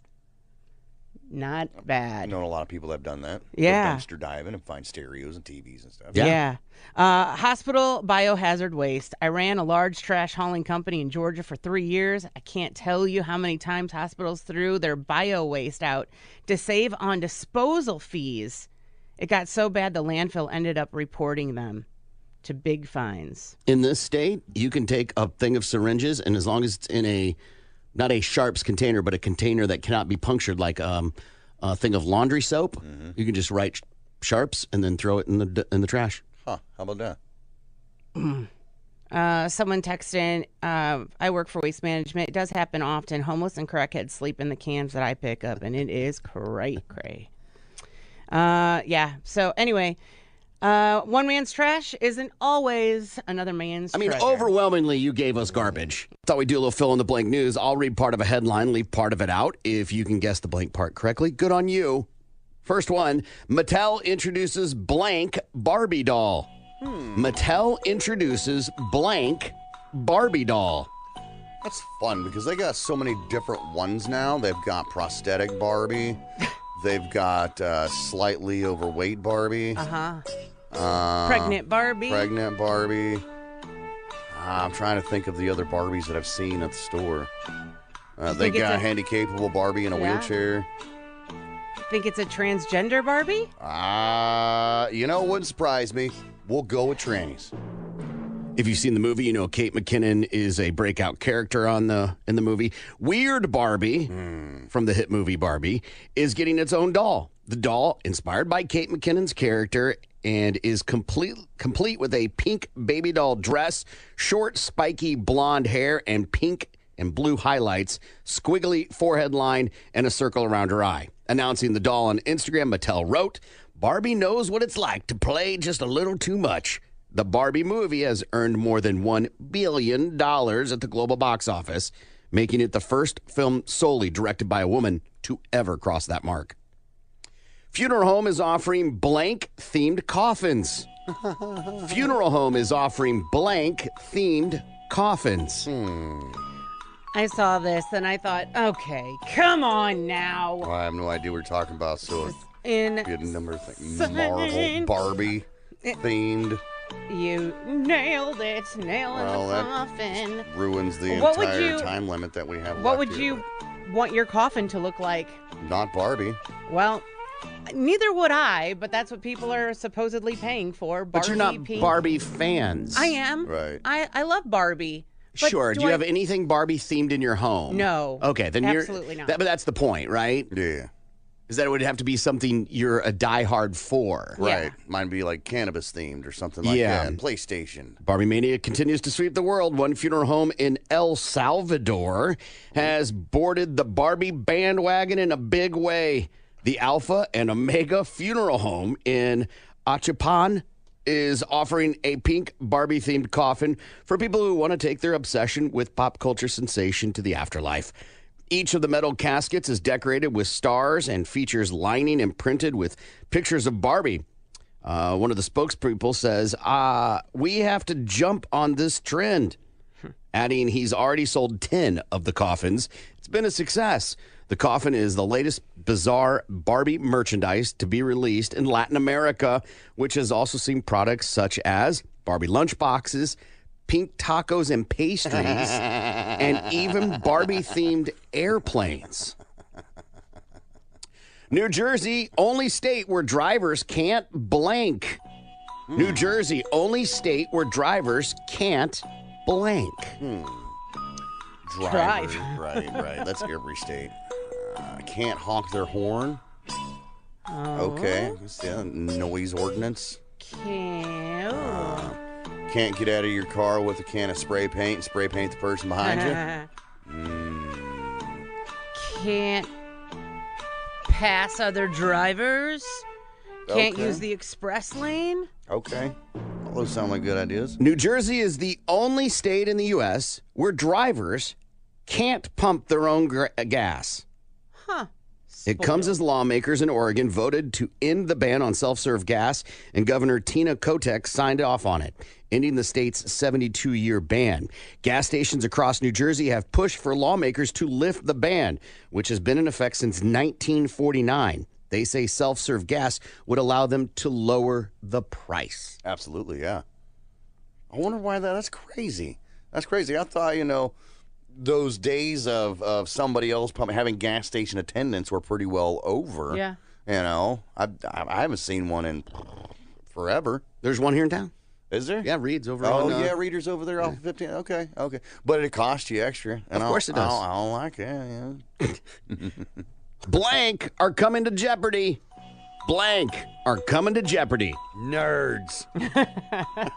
In there. Right. Average people. There you go. The bottom of the class is coming to Jeopardy. Right. Reruns. Oh, I could see that. Like on a game show network or something. Playing the old episodes of the Jeopardy. Oh, yeah. Like the 80s and stuff like that.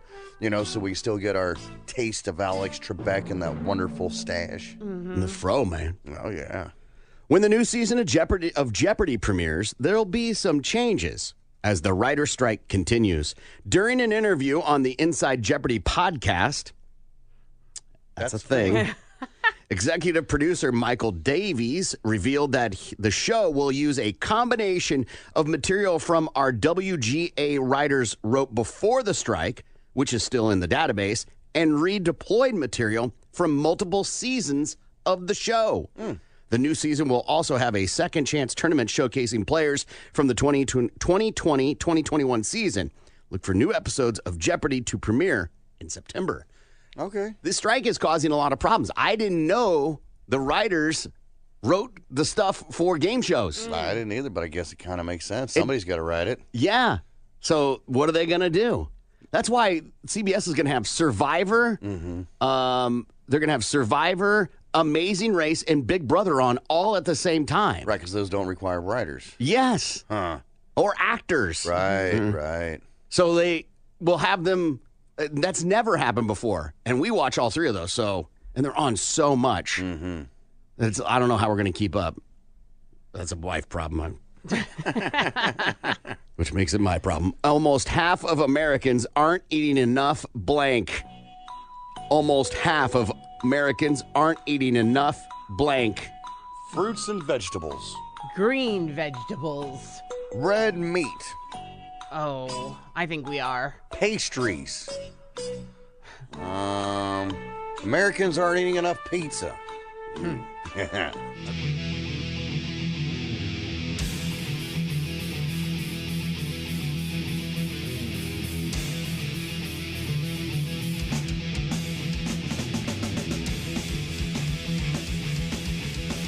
Good morning. It's the Big Man Morning Show. 918-460-KMOD. You can also text BMMS and then what you want to say to 82945. Good morning, Lindsay. Good morning, Corbin. Happy Dirty 30 to the many looks of porn star Skyla Novea. You can see this Florida Vixen in Bathroom Peeper, Breast Intentions 3, and Undress My Sundress. She was a 2018 Spank Bank winner. They called her Porn's next megastar. She's also a recording artist. Good morning, Gimpy.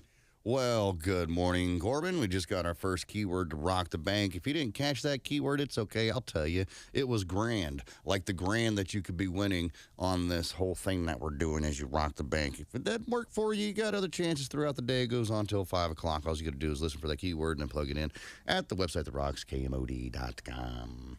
All right, we do To Tell the Truth on Tuesdays. Let's get started. Time to tell the truth. This is your opportunity to ask anything you want. Just remember, keep it clean. No bodily fluids, nothing sexual, and don't forget, we can and will pass on a question. Let's open up the phone lines. Here's Corbin and the gang with all the truth you're gonna need. Let's see. To tell the truth, any question you want.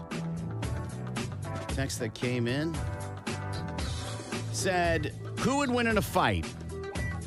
Lindsay with a butter knife. Okay. Corbin with the spoon, or Gimpy with a fork?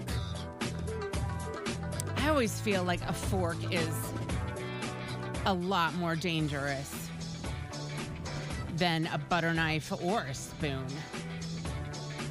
However, good butter knife, they've got a little bit more weight to them. Or at least my silverware drawer, my butter knife is a lot heavier. So if I need to, I could throw it. I thought butter knives were like not the normal everyday knife. A butter knife is a special knife to cut butter. Well, there's all kinds of different knives, but I mean, at least the butter knives that I've ever had to deal with are kind of, they do have that part of it that is serrated, but it's not like you're getting through much. You know what I'm saying? Yeah. Yeah, like It's butter not like knives a are steak knife or anything. Yeah, like butter knives are small. Yeah, if we're going with an actual real butter knife, then I'm going to go with Gimpy with a fork. All right, Gimpy. Yeah, I'm going to go with, that's weird. It says butter knife, though. Yeah, that's not like any butter knife. That's more for spreading, Yeah. right? Not like any kind of butter knife I've ever seen, but What you see in the country crock commercials. for real, Right. man. Like this one here, there we go. I'll send this one through, and that's the butter knives that I'm used to having to deal with, and you get them in the standard, silverware package when you buy a home, then you need to get silverware or your parents gave it to you or whatever. That knife's $52? I'm not paying $52 for A it. case of 12, 52. Hells no. That's 12. You don't what the hell you need 12 butter knives for, but point taken. Anyhow, I'm gonna go with me and the fork because at least with the fork, I've got stabbing ability. All right. With the spoon, what are you gonna donk me on the head with it, bro? Come on. Oh, I'm gonna hit you in the head with it. I'm gonna be like, ow, stop. And what, are you gonna just scoop my eyeballs out? Okay, there's not much you could do with a spoon. A butter knife, maybe. Lindsay could saw on you a little bit, right? But there's no stabbing ability. You'd have to put a lot of force behind that in order for it to penetrate. You know what I'm saying? So I think at least with the fork, I've got stabbing ability. I could stab you anywhere with this fork, and it's gonna hurt. It's gonna leave a mark. If I jam the fork into your eyeball, I could easily, pull it out. Or I could stab you in the gut or in the throat. So I'm totally saying me with the fork. One, you never want, no matter what you have as your weapon, you don't want to get rid of it. So throwing it is a horrible idea. Right.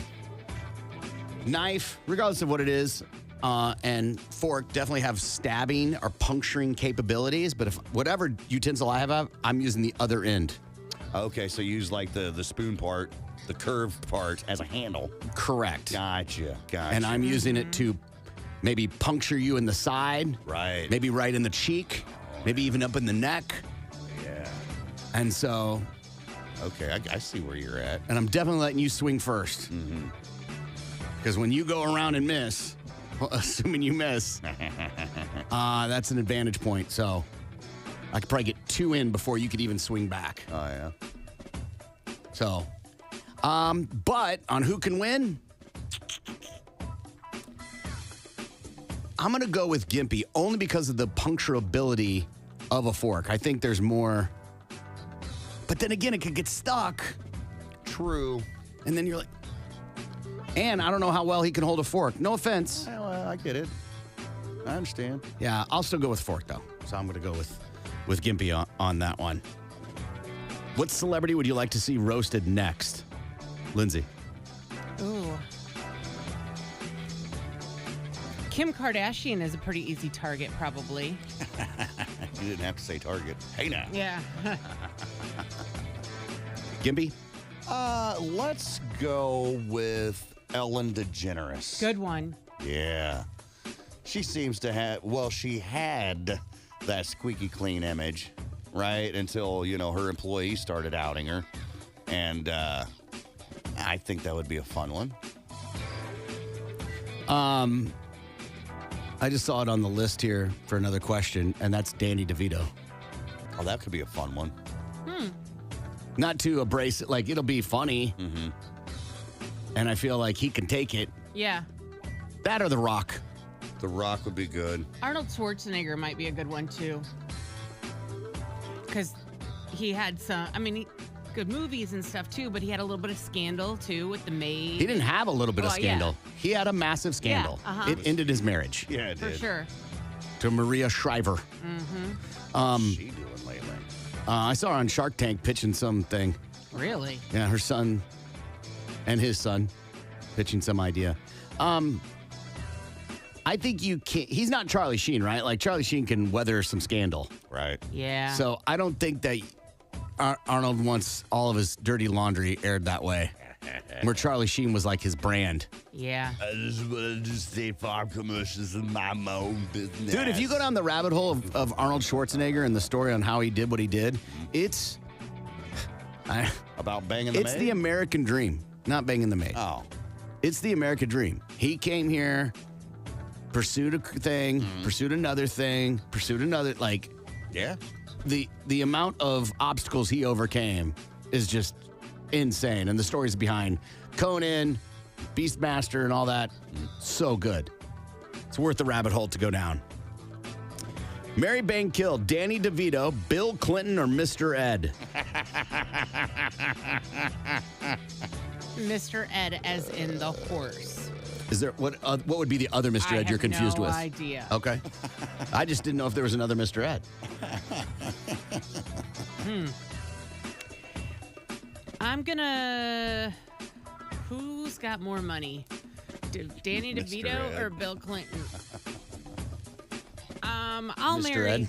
Yeah, right. I'll marry Bill Clinton,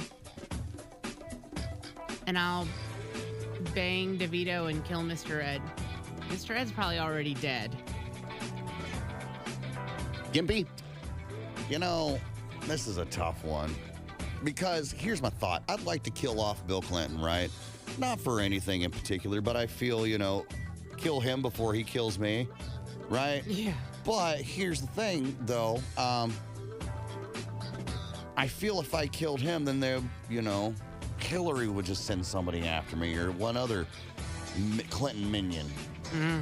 Clintonian would just come after me, right? So I feel like marrying Bill Clinton is probably the safest option out of all of them. Yep. Okay? So that leaves one or the other, all right? I'm not having sex with Mr. Ed. I know how that video ends. What makes you think you're you're having sex with him? Right, he could be having sex with me. Like I said, I know how that movie ends. We all know about Mr. Hands. No. So I guess I'm going to go ahead and, I got to kill Mr. Ed, and that leaves me banging the penguin. That's right. As long as he does that, we're good. Do the penguin. Do the penguin. Who's older, Danny DeVito or Bill Clinton? Bill Clinton. Danny DeVito. Danny DeVito by 2 years. Wow. I'm totally marrying Bill Clinton. He doesn't have sex with his wife. It's fine. So, and then I'm absolutely killing Mr. Ed. And then I'm absolutely banging Danny DeVito. And we all know Mr. Ed's already dead in Tahlequah. So, Right. hardly a thing to be. Jason Statham kills people all the time with a spoon. That's true. Sure, right. I'm going to regret this, but what is your best dark humor joke that you can say on the radio?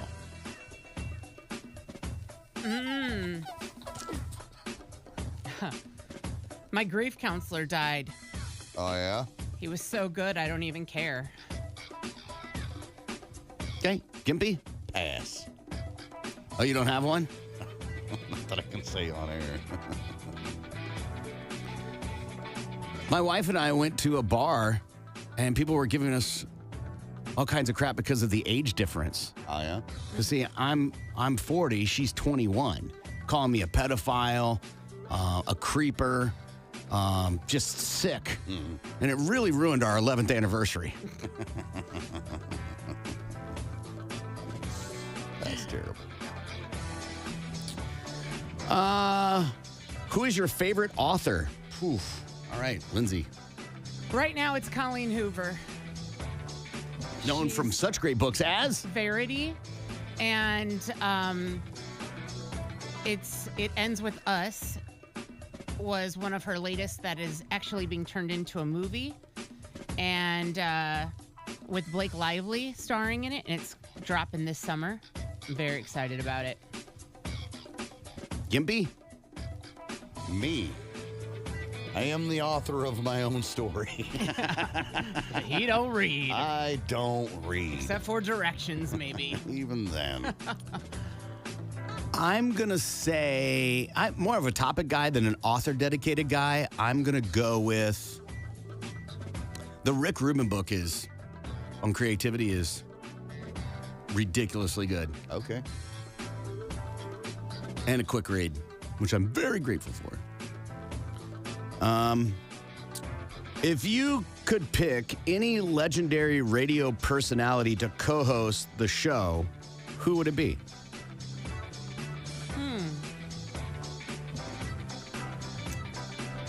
A legendary radio personality.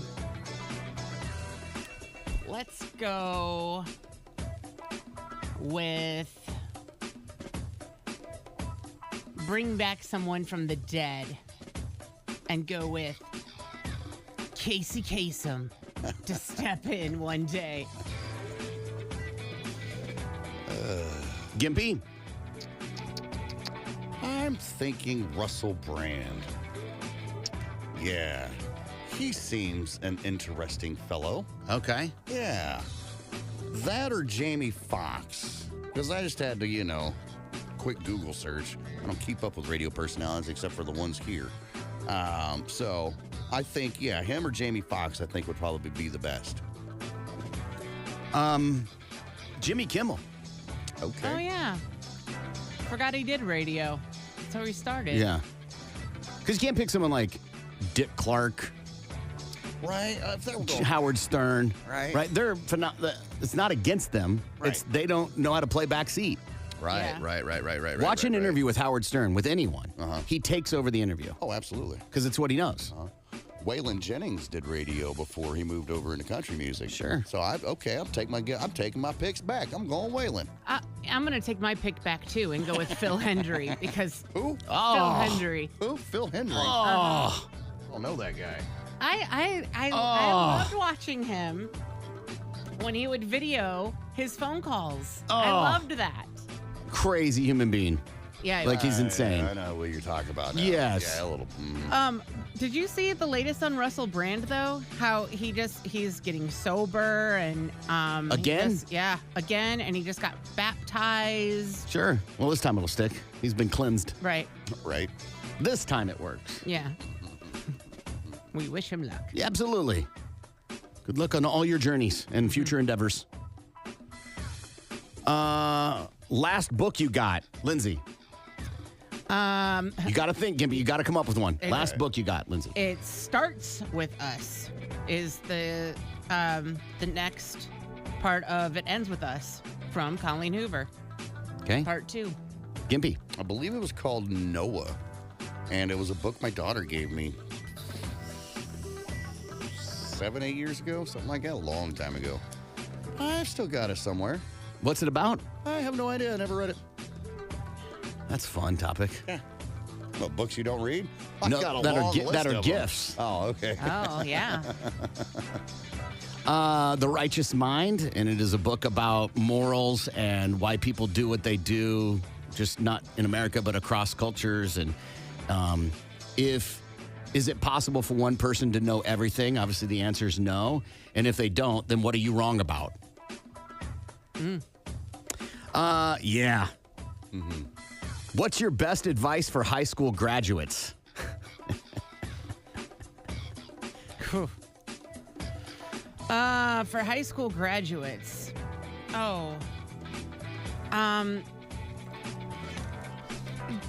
Don't, if you're, I don't know, Oh, my God. don't worry about, Worst advice ever. Be Yeah. definitive. yeah, Have an answer. for sure. Move away. Move away. Don't stick around with the same old people. Make new friends. Definitely. Gimpy. I guess it's something kind of along those lines.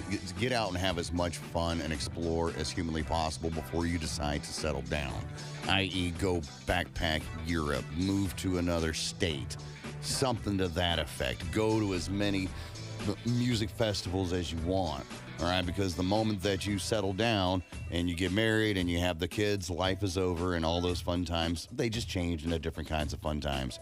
You know, and you don't want to look back and be like, oh, man, I wish I would have done X, Y, and Z.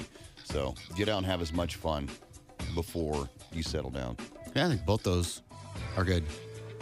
Yeah, I think there's a certain amount of time that you can do whatever you want, and nobody judges you. Right. Find yourself, if you will. Right. My advice would be like, you don't know.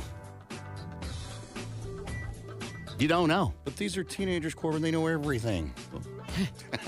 You don't know. I was thinking at my niece's graduation about how trying to go back to when I had mine, my little graduation party thing, and being like, metaphorically, arms behind my head, legs up on the desk, like, yes. And that's such a laughable visual Yeah. based on who I am, where I am, how I got here type of thing. And the people I graduated with, that so many great things were expected from them, and they either died, fell apart, didn't accomplish anything better than they did in high. Like, it's insane. But feeling like this was the moment, like I've arrived, which is the completely opposite feeling of when I graduated college, which was, oh no, what do I do? It was a completely terrifying feeling graduating college. Debt, job, the unknown. Where am I going to live? I don't want to move home. I don't want to be under my mom and dad's help. Have to, need to. Yeah, I was terrified after college. I loved it after I got my first job, and it was like, I was told in college, don't be surprised if you're offered a job for $12,000 working in radio. And when I was offered my first job for $22,000, I thought, oh my God, I'm going to be rich.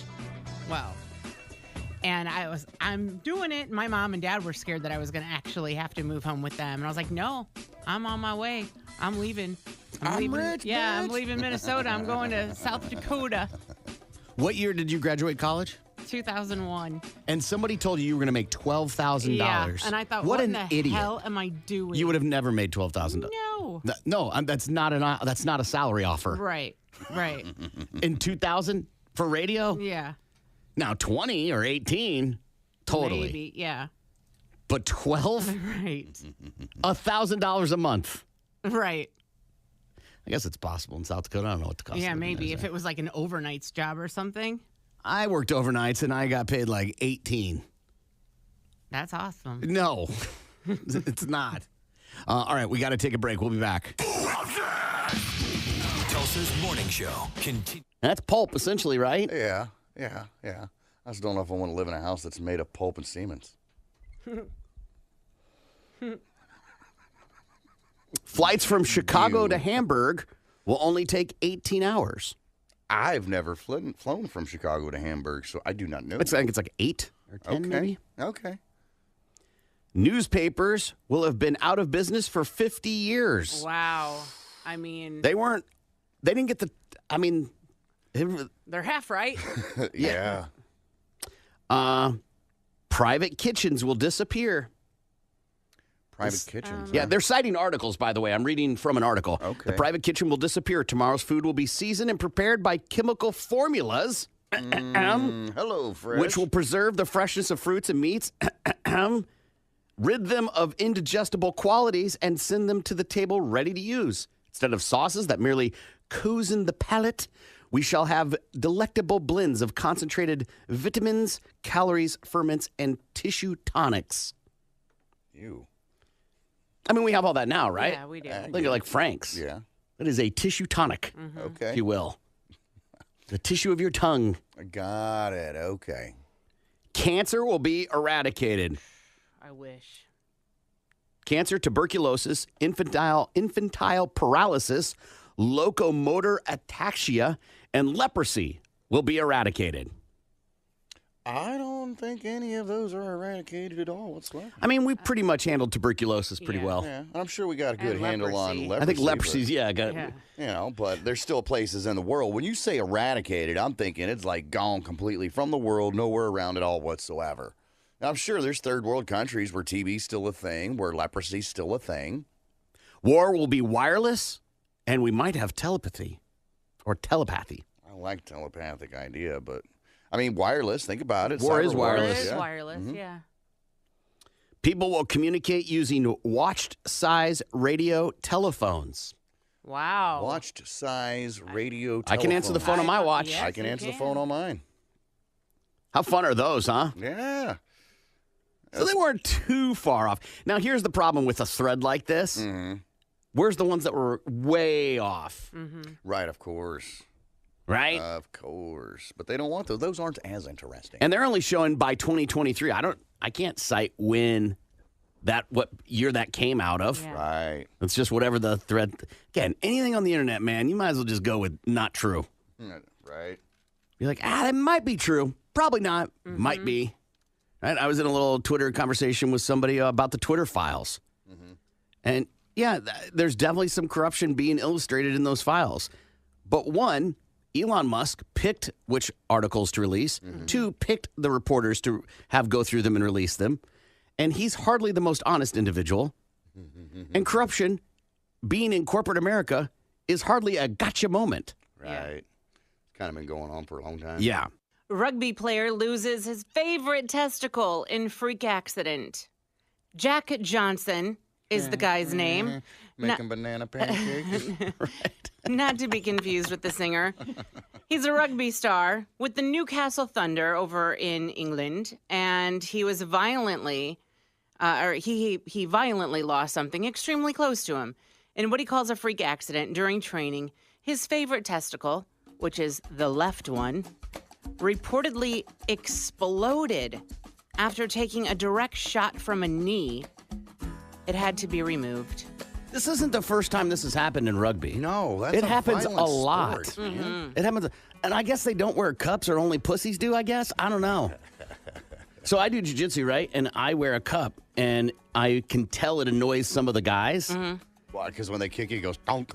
Yeah, or like when you're changing positions, that like there's a move where you put your knee into their stomach or on their sternum. Yeah. And that sometimes your foot will then hit their balls. Yeah. And I just don't want people's appendages on my balls. Sure. Sorry. Makes sense. But if I'm Is in it rugby, ticklish or what? but I gotta say, if there is a chance, if there's a chance if I did radio broadcasting and there was a chance I could rupture a testicle doing it, I'm wearing a cup to protect my balls. Absolutely. And these are ones of pros that this is happening to. Mm-hmm. You have no use for yours right now at all whatsoever. I mean, the path has been blocked. Yeah, So I have had a vasectomy, Yeah, yes. the use for your boys is null right now. Yeah. But I get it. No, it's- you it's- kind of grown attached to them over the years. It's the mental part. Yeah. Right. If you have one less testicle, you're half a man. That is true. And you're going to feel that way. It's been documented. Well, some men feel that if they have a vasectomy, they feel like less of a man. I've never felt that. Well, I I'm got two reminders. Right. I'm not saying that you do, but there's some guys out there that. I've never heard anybody say that. Maybe they do, but I've never heard a guy say that. Well, fortunately for Jack Johnson, he kept his sense of humor. He says that the team season has been a testy one, and we've not been on the ball as we should have been. Yeah, poor guy. That's got to be painful. I'm sure. Imagine it does. I'm sure. Just getting grazed Oh, yeah. is a painful experience. Yeah. Let alone a testicular rupture. Yeah. Band name. Yeah. Hello, we are testicular rupture. Yeah. It is a good band name. A guy sprained my ankle, I know. Mm-hmm. Right? I pull a muscle. I know. My rotator cuff. I can identify that.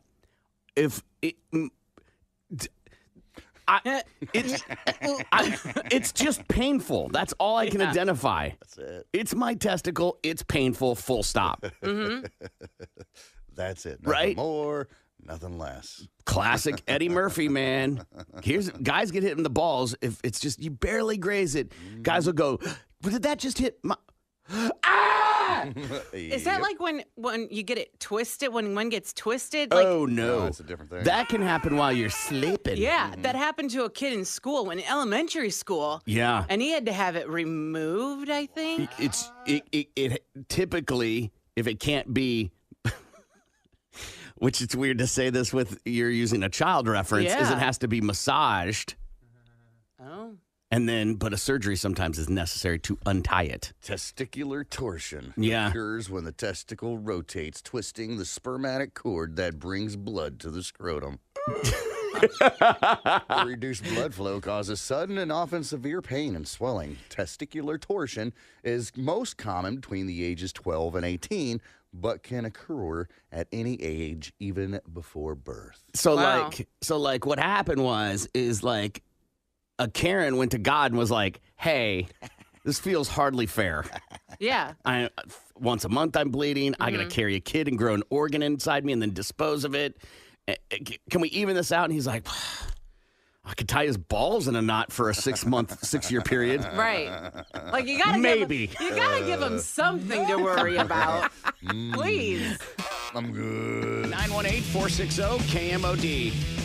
You can also text BMMS and then what you want to say to 82945. I've got a special edition of This is Terrifying. Oh, okay. I like it. And both of them are on the same topic. Fun. I'll start easy on you, and then I'll really give it to you. Video captures gunshots and screams of woman shooting boyfriend in the forehead. You're not dead. What? A 20-year-old Maine woman. I always consider Maine to not be like Florida, but apparently Florida is everywhere. has been charged with manslaughter in connection with the fatal shooting on April 2nd.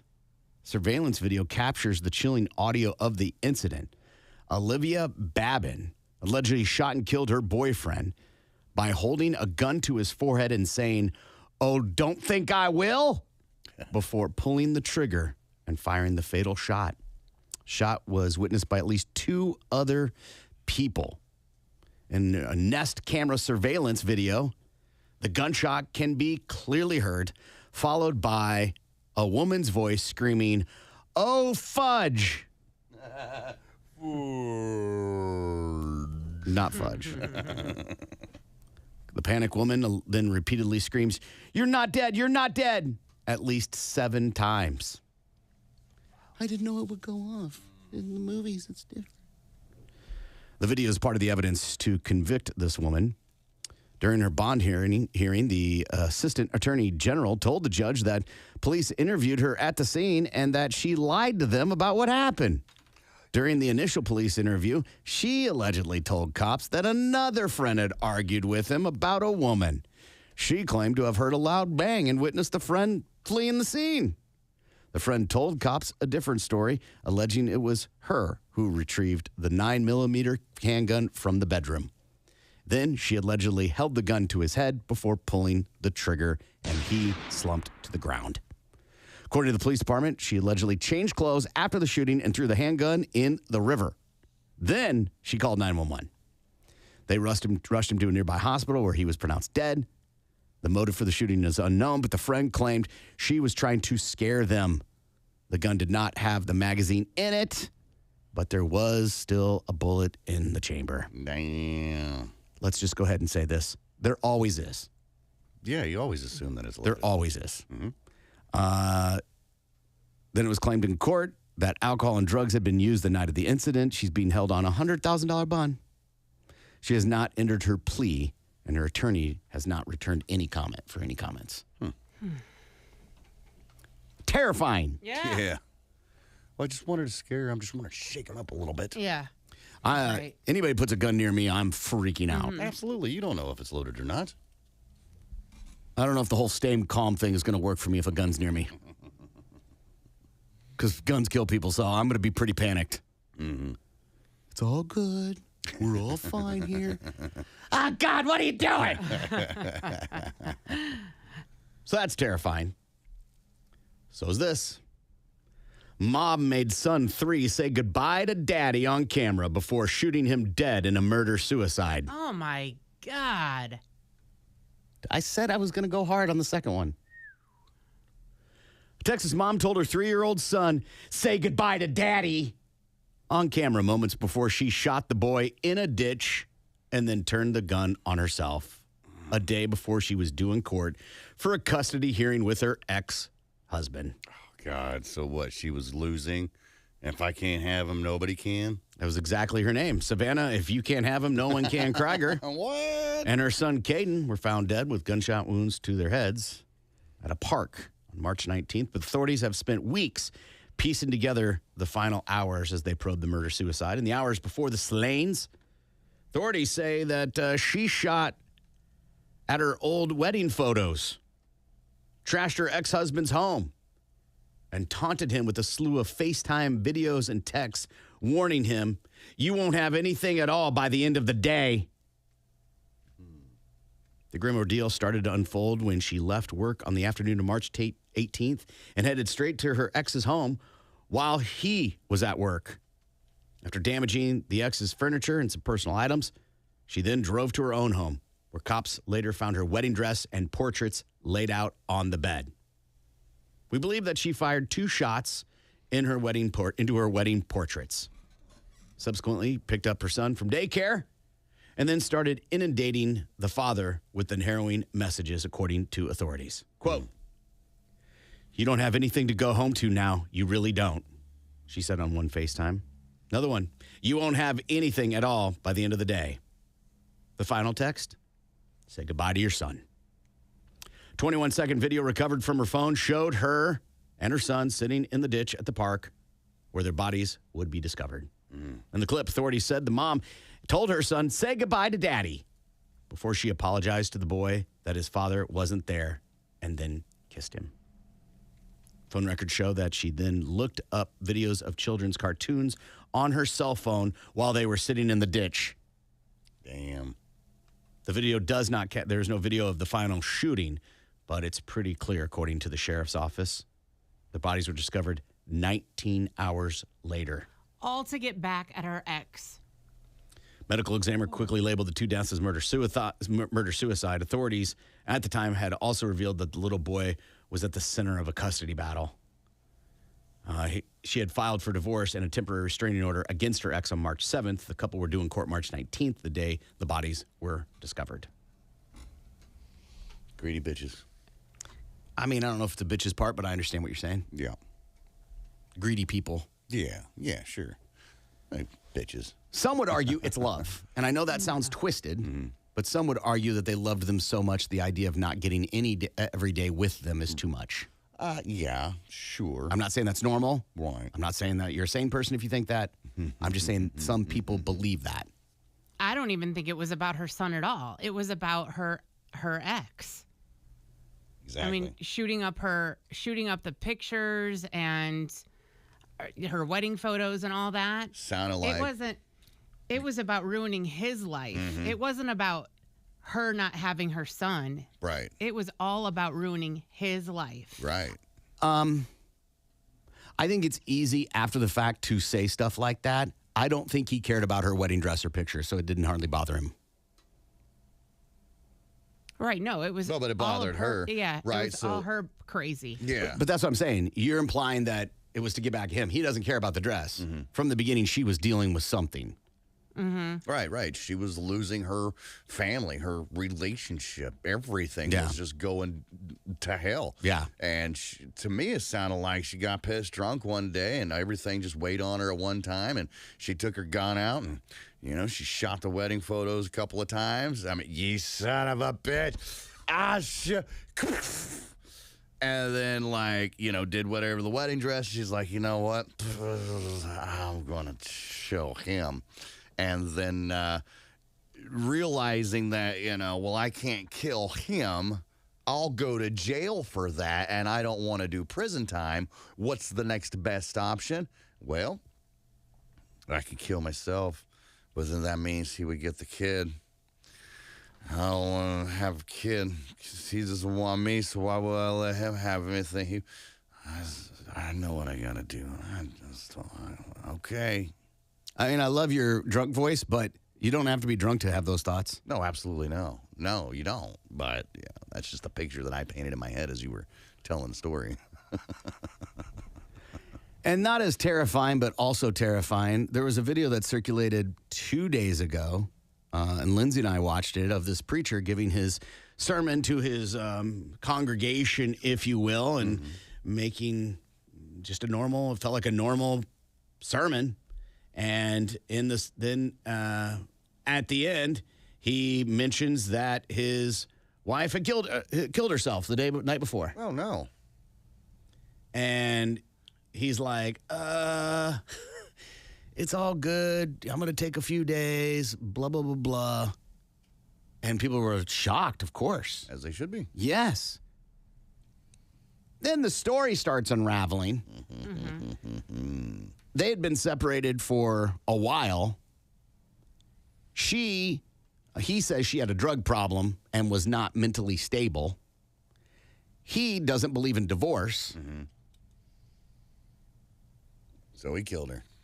He's with a new woman and has been for a while, but wouldn't take off his wedding ring. She also had a husband, allegedly. He also, surprisingly, died. He had been in a wheelchair for many years, many, many years. And every morning, he apparently would go for a swim. In his wheelchair?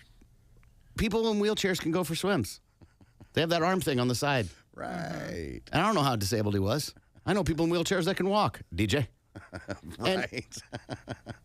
And one morning, of all the years he's ever done it, maybe in the thousands of trips he's done to the pool, this one trip, not so lucky. And he drowned. Wasn't found for hours. Ooh. In a pool. So, what do these two people have in common? I'm not saying he's done anything. I have no idea. Police are investigating. She made multiple claims of abuse against him. The family of hers is like, he needs to be investigated. Yeah. And I was telling Lindsay, I'm like, it's always fascinating when, and it just happens to be, a man comes out and goes, hey, she's being crazy. People just go, yep. Yeah, you know. And then anything she says is discounted. So we'll see how that plays out. The story of that woman in Spain, you might remember, she went missing from her apartment. They arrested the husband in Miami. Oh. Yeah. Yeah, that was like right after the new year that Yes. she went missing. Yeah. It's a crazy story. And like, guess what? The husband did it. Mm-hmm. It's usually how it works out. It's crazy how it's more often than not. Yeah. That woman that was in Houston went missing, and then they arrested him, the husband, and they found tranquilizers in her system, and they found an empty tranquilizer in his car. Oh, boy. And he's like on camera with his daughters on him. I didn't do it. What do you do with tranquilizers, man? Yeah, you're not looking very innocent there, Paul. You better be a horse tranquilizing doctor. Hey, Right. are you a vet?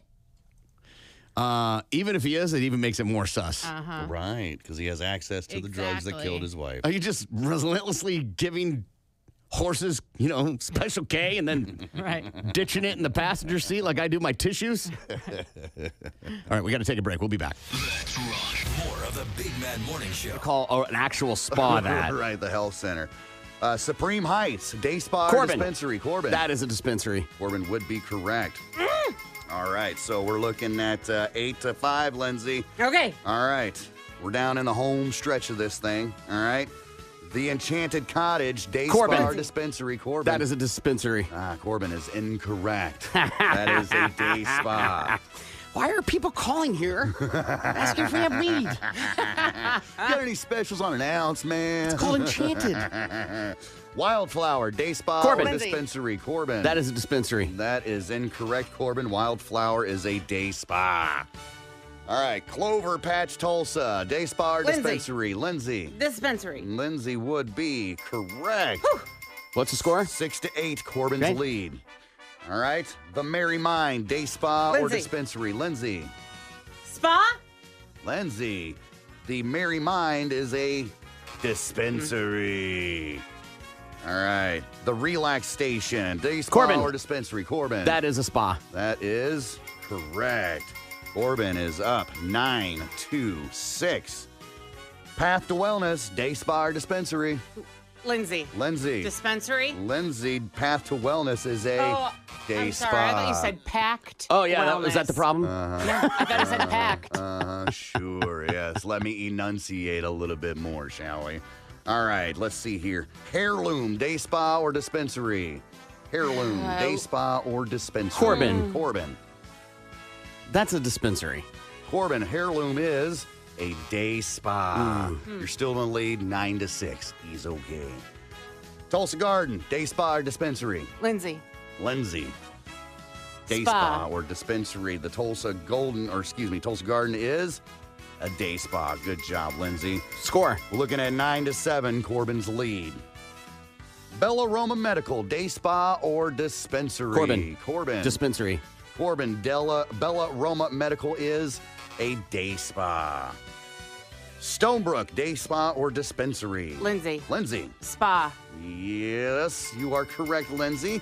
We are now 9 to 8, neck and neck. Who is going to win, Day Spa or Dispensary, and walk away with a big, big prize? Stone Age Meds, Day Spa Corbin. or Dispensary. Corbin. That is a spa. Corbin.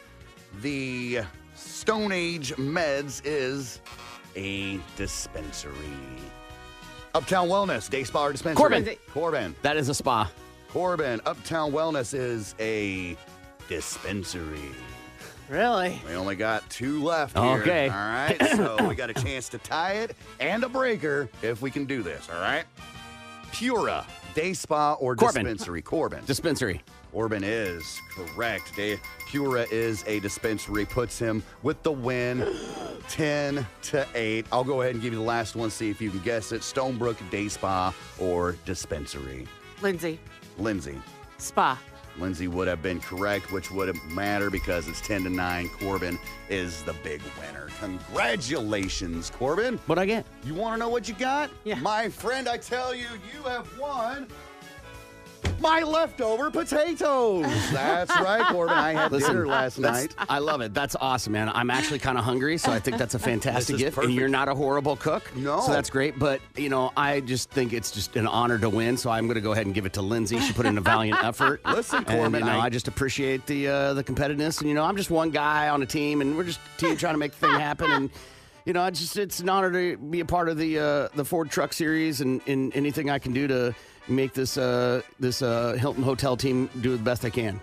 Well, Corbin, I'm glad that you accepted and decided to give your prize of potatoes to the loser of the game, but that's not all that you're going to win. All right?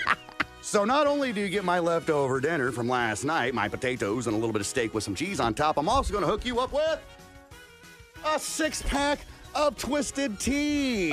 Set right up front because nobody wants this. So I grabbed a pack and you get to take it home with Again, you put zero effort into the prize. Yeah. Again, I'm just real grateful that this Hilton Honors team did the best they could and we'll make sure part of the Ford Truck Series continues. So I'd like to give it to my second place because second isn't winning. So Twisted Tea is a great beer fridge for guests. Right. item. Well, congratulations, Lindsay. You got yourself some old mushed potatoes and some warm Twisted Tea for losing on Day Spa or Dispensary. 2 Subway employees shot over too much mayo. okay, I was like sandwich or Yes. tunnel.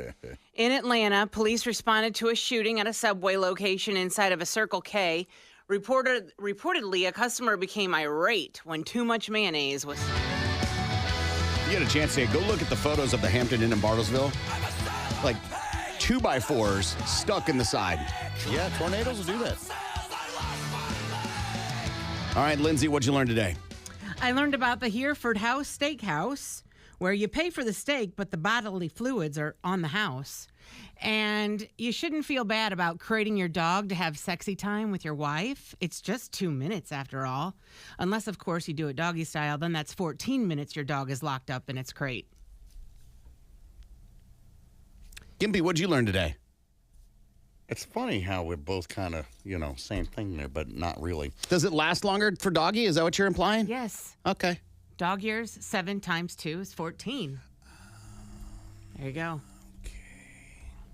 Well, I learned that I like my steak smothered, but not in baby gravy. And I also learned that if a dog's interrupting sexy time, do not throw that dog a bone. I learned that Gimpy likes to cuck his dogs. Make them watch. Like it, don't you? Yeah. Oh, no, that's what they call him. They call him a Hereford or Hereford House, or I don't know. They call him something. And I also learned, hey, listen, it's different if you rub lettuce on your taint than it is other bodily fluids. Well, yeah. It's Corbin saying, make sure that dishwasher is loaded right. Yes, Lindsay, stop tracking my cycle. This is Gimpy, and I'm Thank sorry. you. Far too kind. Real kid was there? Yeah. That's what I thought was bizarre. Okay, I get it. You got to go to work. You can't find a babysitter, but Or can't afford one. Or I Can't was afford thinking one. too, or maybe